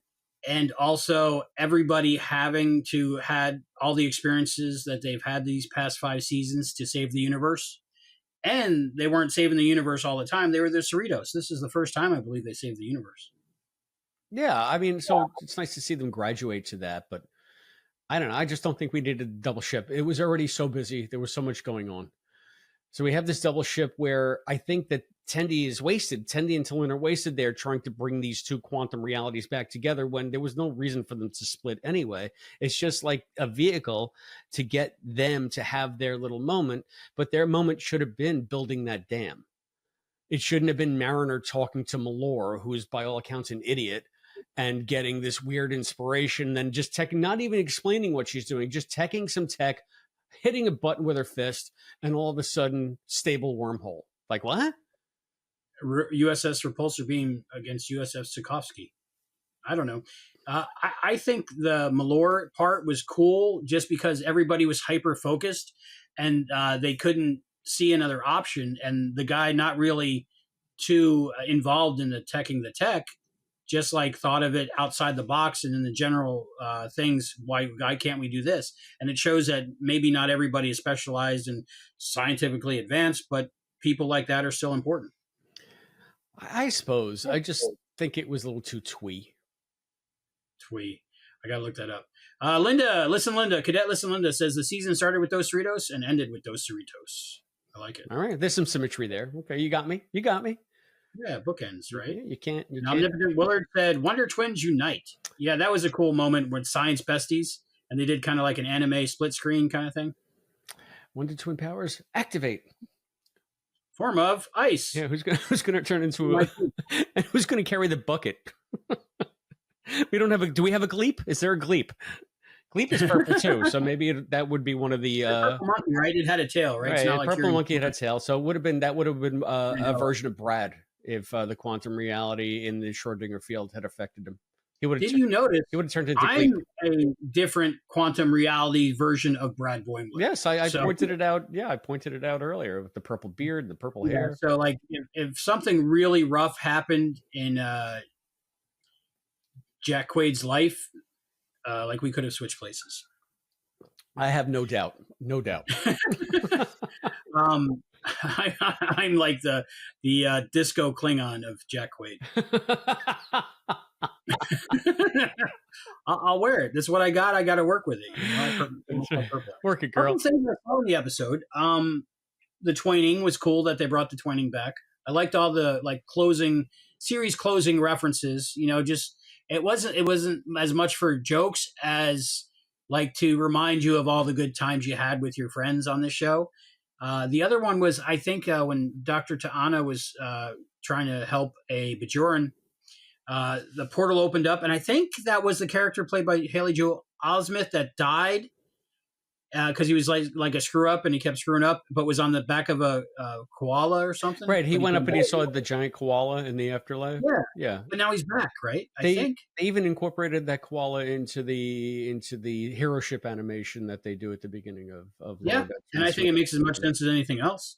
Yeah, I think, either the portal opened up and maybe it wasn't the afterlife. Maybe he just went to another dimension and now he's close to this portal, so he's just falling back out of it. Because it was the whole thing. More. He wasn't dead, really. He was just ascending. It was like an ascension, if I recall. It was and now he's back. And now he's back. So maybe it's not an afterlife. It's just another plane. If you like Ascension, check out Stargate SG-1. Was that the candle from Sub Rosa? No, I think it was just more. That was like Jennifer's like candle like club. She had like this little club. Oh, I don't know if it was the candle from Sub Rosa. I think it was the Sub Rosa candle. Do not light the candle. I mean the infamous candle on. Yes. I think I want to 3D print that.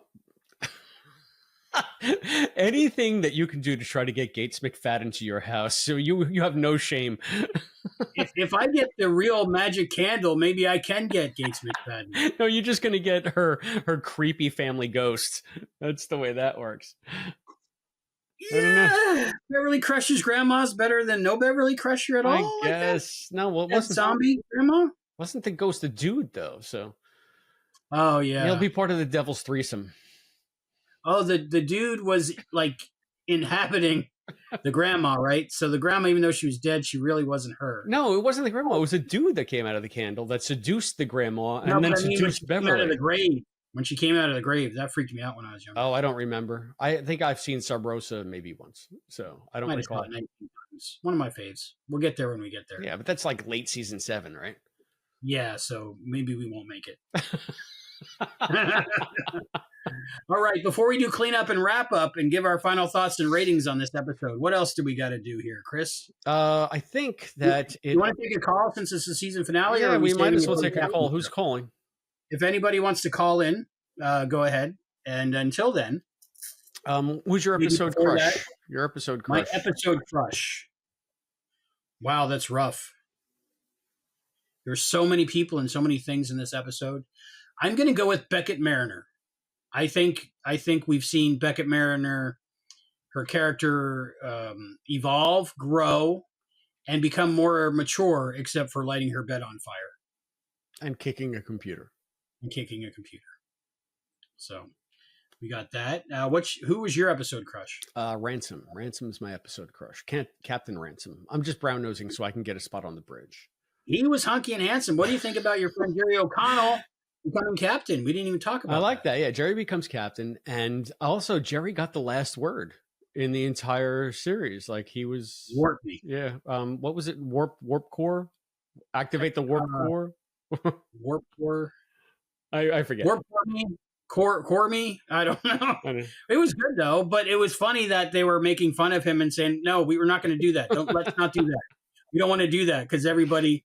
made fun of what was it, Picard that ended that way? Yeah, and Disco. And Disco. Yeah, so it was becoming a trope to end series with that. So they're like, no, we're not going to do that. And this can't be our life. We can't do this. I really enjoyed it.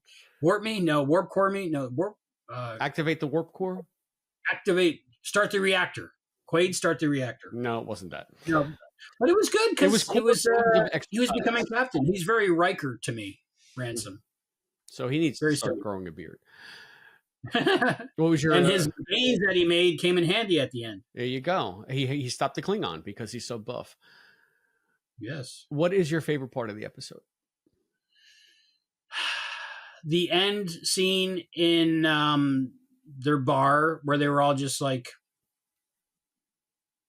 Rutherford took his thing out and they were talking, and the whole crush between the two, and just everybody being okay and becoming who they were meant to be all along. So like the ending of the series and the episode, I think. What about you? What was your favorite part? I liked how the ensemble came together, how they made this a true story that encompassed all of the crew. And even though I barely know any of these crewmates, it was nice to see everybody have a moment to shine. There was even a cool Miggly Moo joke which I liked, and you know how I like Miggly Moo.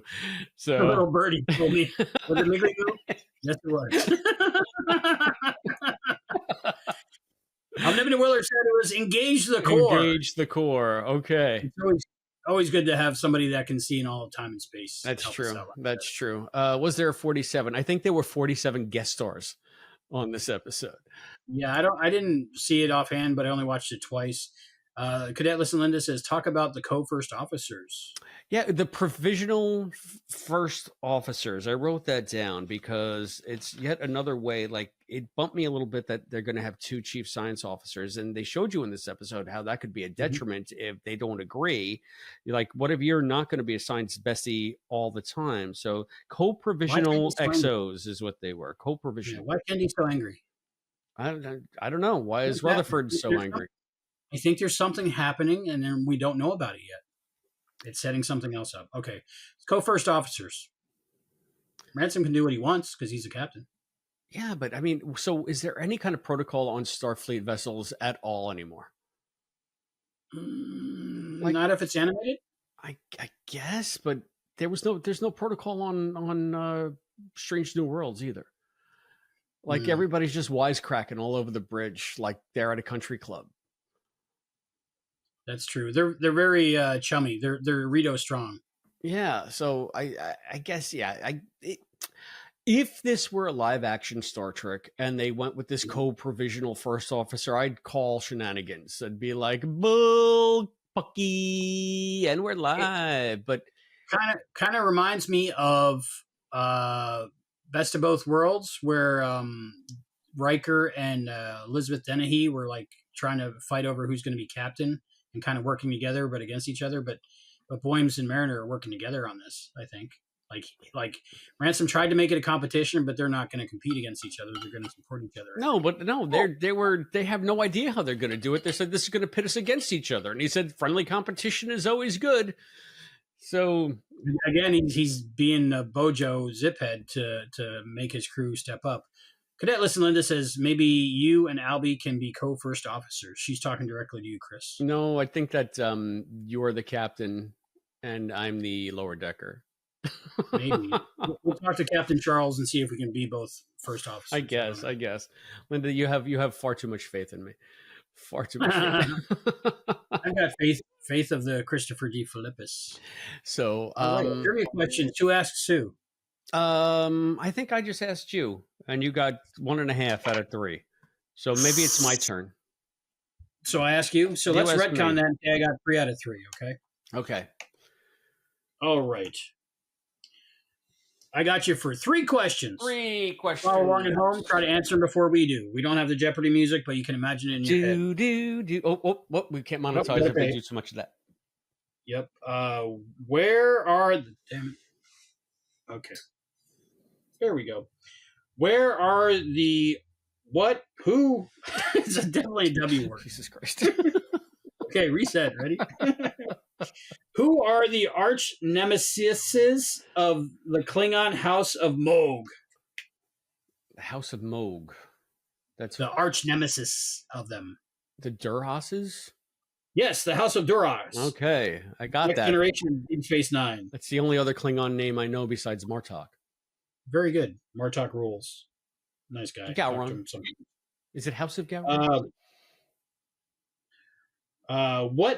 Question number 2, follow along at home, answer it if you can, quicker than Chris. What does Captain Picard do on screen for the first time in the Next Generation episode, Sarek? Did we just read this? No, but you had... it's going to be one of 2 things. Can I do 2 answers and whichever one is right? Well, you're co-first officer. It's number... Okay, it's either... the Picard maneuver, or he weeps. He weeps is correct, sir. Okay. I'm sure he does a Picard maneuver. He does that often, starting in season 3 when they had the separated uniforms. Gotcha. All right, good. 2 for 2 so far. One final question. All right. 3 questions. All right. I might weep. If I get this wrong, I might weep. Follow along at home. Follow along. And he weeps again in what is it? Star Trek Generations? Mm-hmm. Is it Generations where he finds out about Renee, his nephew? Renee. Robert. What is the last line spoken in the final Next Generation episode, All Good Things Part 2? I think I know this. All right. I think we all know this and are getting chills thinking about it. Or maybe I'm wrong, but I No, you're want it to probably be. right. I should have done this a long time ago. Nope. Just watch the scene in your head. You got this. What happens at the end? And then she says, "You know, you're always welcome." And then he says, that music plays? And then he says something about aces are nothing wild, 5-card stud, nothing wild. And then they just kind of pan away. And he says one more thing. He says, make it so. Ooh, no. I mean, we can do this all night. And the end. Sky. And the sky is the limit. Oh. And the sky is the limit. Yeah, I wouldn't know that. I never would have gotten that. But thank you. Thank you for having faith in that I could get that. You got faith of the Delipus. I got faith of the Delipus. Faith of the cards. That's not a good joke. Cut that. Yeah, I only started playing poker after Star Trek. So, do you have a Trek and Tell, sir? I do. And since we're going back to Next Gen after this, with When the Bow Breaks, hopefully, I have... We already did When the Bell Breaks. Did we? What's next? Which is Home Soil. Home Soil, Ugly Bags of Mostly Wild. I don't know if did we release When the Bell Breaks?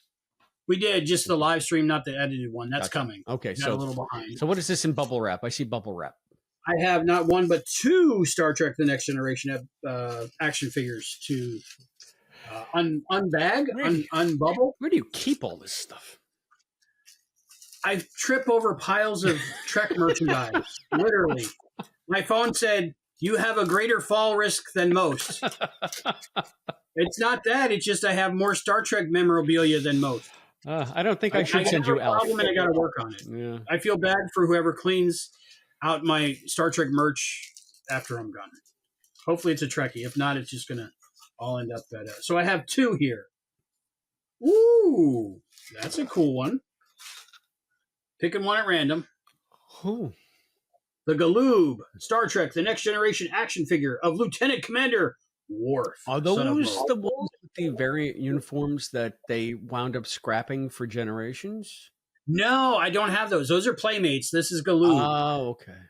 Yeah, those were because they were in Star Trek Generations. They were going to have like more Monster Maroon versions of the Next Gen, but then they canceled it to last minute. Did you know that Riker and I think it's Geordi are wearing Miles O'Brien and Cisco's uniforms in that movie? That I heard. Yep. I just thought it was brilliant that they were like showing you when the uniforms transition because they never show you that before. It's new season, new uniforms. I just thought it was brilliant that they were showing the transitions to the new versions of the uniforms. They were just pulling stuff from wardrobe, trying to make the movie go. That's crazy. I want to watch that soon. Star Trek Generations. Yeah, we're gonna do that. We're gonna do that at some point. Yes, that's a holiday movie, isn't it? According to you, everything's a holiday movie. So it's got a Christmas tree. It counts. So this is Worf. This is like first season Worf. With his absolutely, with his these are the first Star Trek Next Generation action figures ever. That was the Galoob set. Yes, wow. So that's very cool. So I like that. That came really nice, and it came with another one. And I haven't unwrapped this yet. I got boxes. Does Tasha's come with that stupid thing that she wears around her head when she bones Data? I'm not going to show Tasha until we get to Skin of Evil. Okay. Who's this one? Ooh, Lieutenant Commander Data. All right. So everybody that's a Next Generation fan like myself, we are going to start doing Home Soil soon. You need... Probably after the holiday, I'm sure. You need to open those and destroy all collectible value, sir. No. These are from when I rode my bicycle to the store. So they got to be old because I'm about to ride my hover round to the store. You're a lark. So Lieutenant Commander Data, these are really nice condition. I got a really good deal, so I'm very excited. Yeah, I can't believe I'm sure I paid more than the sticker price. $3.99 was the sticker price. Wow. So they went up 10 times in value, probably. Was I ever that young? I feel young. Yeah, the cover price on this Star Trek 6 is $4.99 for the paperback.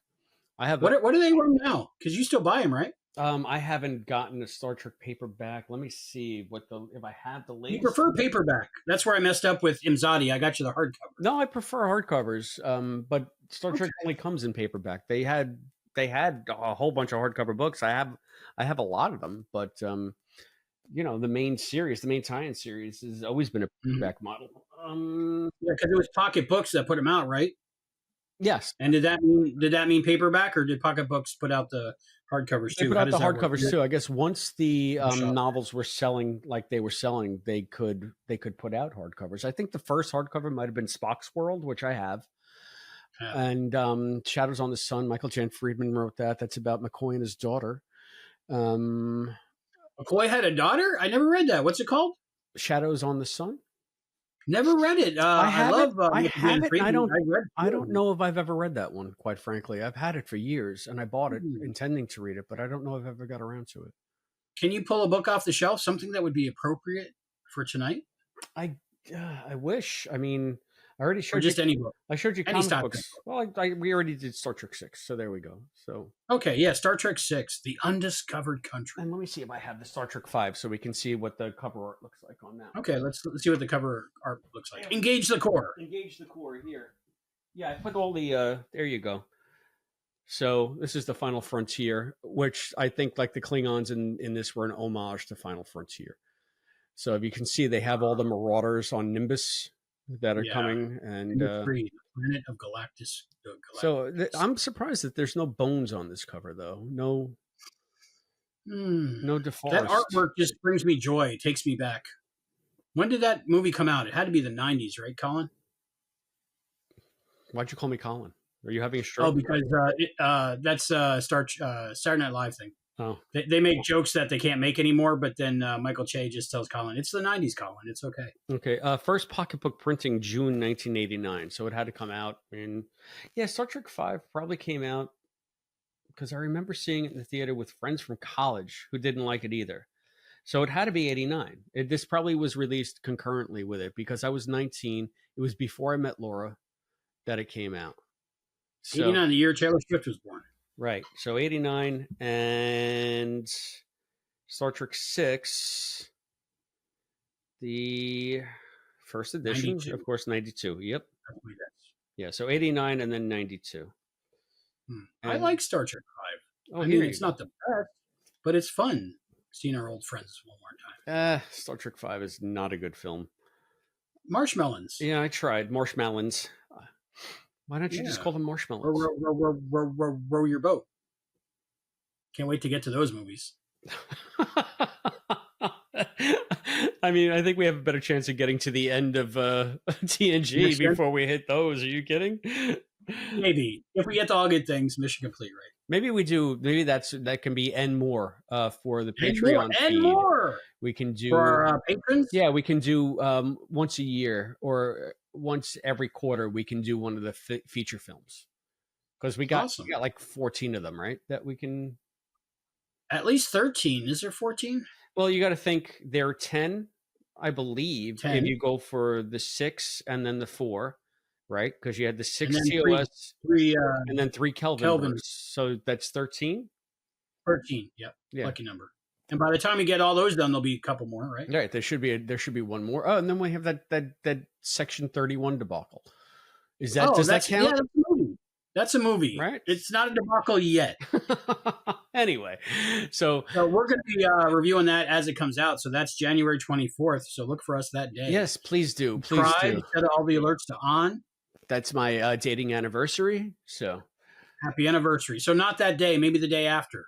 No, because my anniversary, I might be away that weekend. It's my anniversary. I'm gonna call Paramount Plus and see if they can either move it up, push it back, or at least send us a copy ahead of time so we can pre-tape it. All right. I think we've wandered off the path. We need to close this rift and set our people free. Right. We've been talking way too long.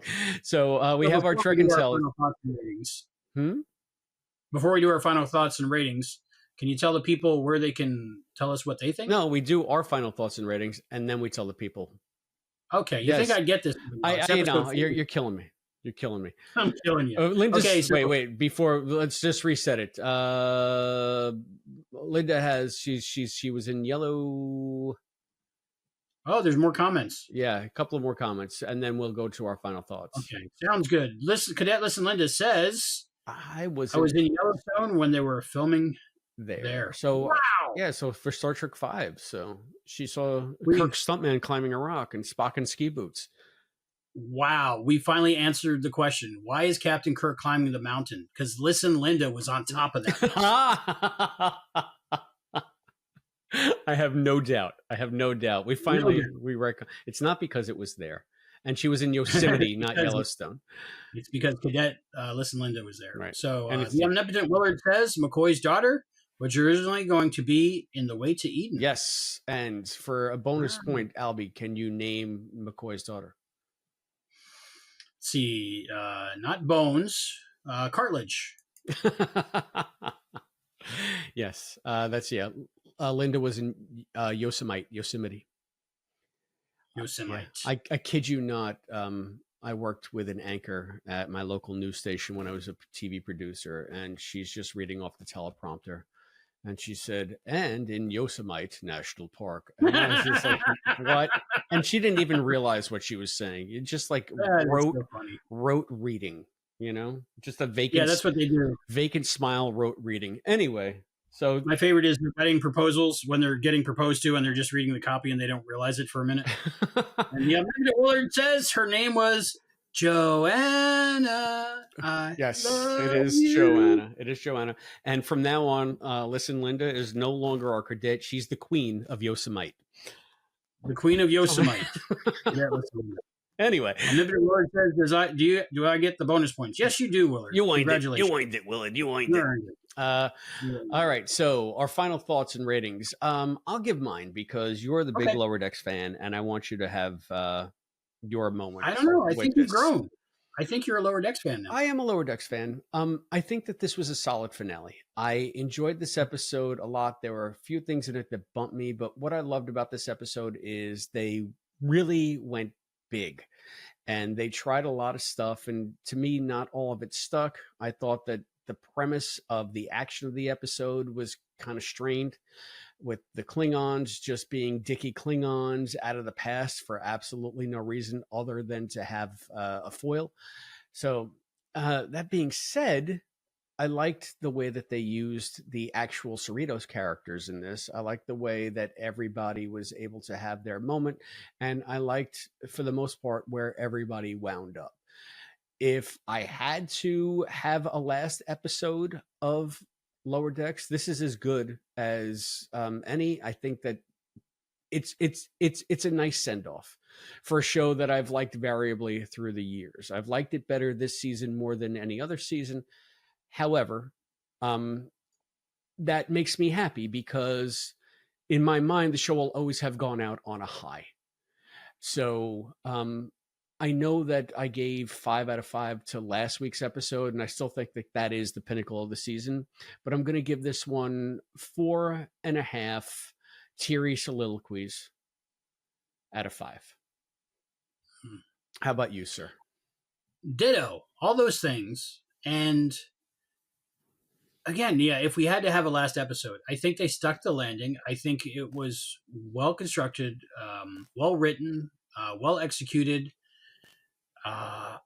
Nothing about the episode bumped me. I enjoyed all of it. For me, it was a little action heavy, but I think that was the point of ending with action story. It was very best of both worldsy to me, where it was more about the situation they're in and less about the characters at the moment. But I think, like you were saying, the characters really got to shine. And I think the only thing that was missing for me is if it was a true end, would have been like the signatures a la Star Trek 6. But I really think that's because they really hope there's more. And I hope there's more. And I think anything this good, at least for me, it's one of my favorite Star Trek series. It's definitely high up there. And I just, the rewatchability is crazy for me. And because Star Trek already, I rewatch all the time. But, you're rewatching like a Klingon drama episode. It's good, and you enjoy it and you get into it. But these you can rewatch and just laugh your butt off. And for me, it was it like paid respect to all the characters, and for me, nothing was missing, and I think it was a complete good ending. And I think Mike McMahon tries to do that for every season, pretty much, is end it like it was the last season. But this really read series finale to me, and it made me hopeful. Maybe not for future episodes or future series, but hopeful for their characters. Like, because I've really gotten to know these Lower Deckers through these 5 seasons, and I really, have genuine affection for these drawings on a computer somewhere. And for me, I'm leaving the theater, the virtual theater, with a warm feeling in my heart, and I'm glad it stuck the landing, because when last episodes kind of crap the bed and they don't get a chance to change the sheets, it kind of ruins the whole series. So I think applaud for Mike McMahon and staff and crew. Job well done. I think you guys need a standing ovation, and I'm going to give it. I know I said 11 was my only 11 last time. I probably shouldn't have said that. Just because my heart tells me this is an 11. I'm going to go equal 11. I broke it the next episode. So I'm going to go with 11 Schrodinger possibility fields. And I just want to thank everyone at Lower Decks for their hard work, because this show is amazing in every way. Every department nailed it. Music, casting, voice work, direction, animation, everything. And I can't espouse my gratitude enough. Thank you for Lower Decks. Thank you, Mike McMahon. Thank you for his team. Thank you for everyone. Thank you for all the actors. Thank you.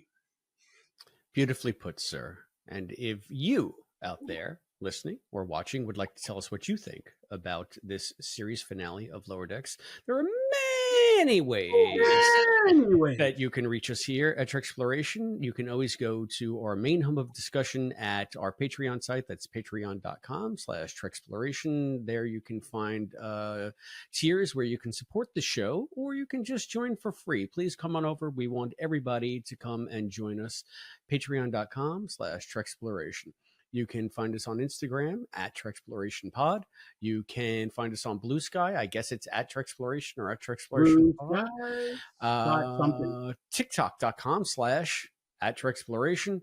You can email us, TreksplorationPod@gmail.com. You can call us on the phone, 707-847-6682. And you can also send us anything you'd like to our post office box. That's P.O. Box 542.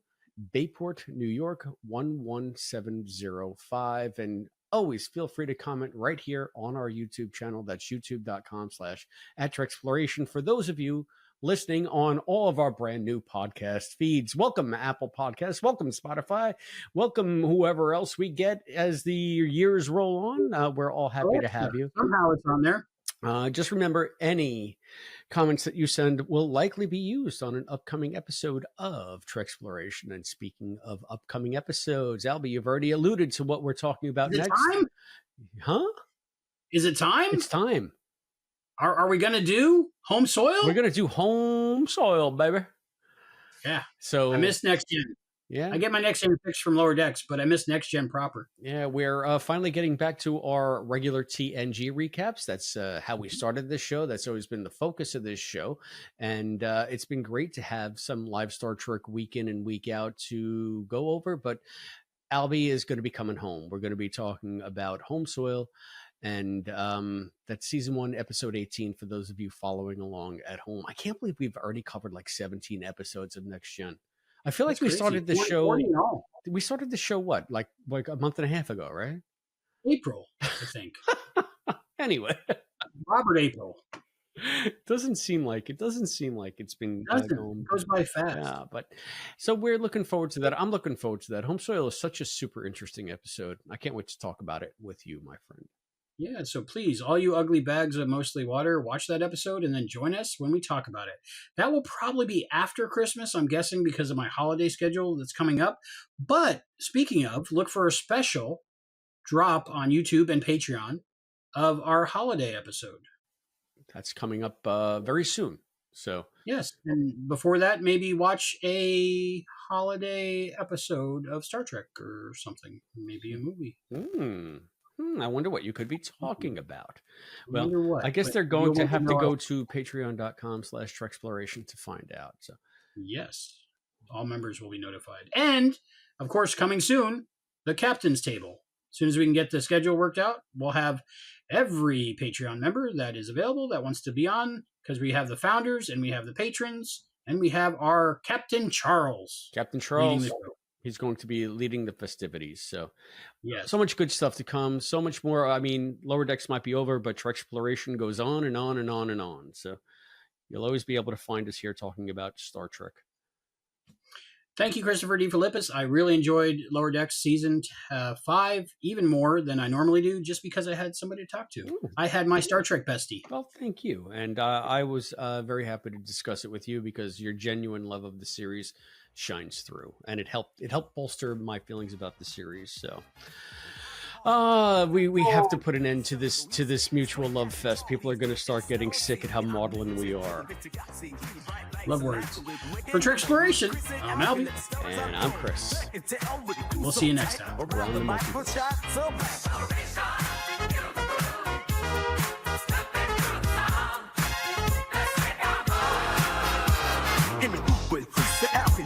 That believe in space, but don't you them? Got Charles on the bridge, just sight to see. Do you know it?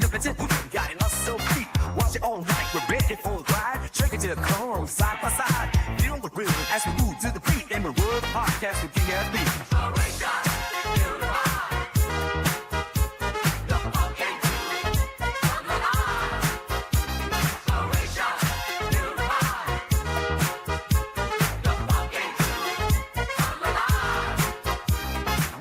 Waves flowing, we set the stage. Chris and Albie from every age. Captain Charles, get ready to the cosmic tide. Get our limited love. Time to ride.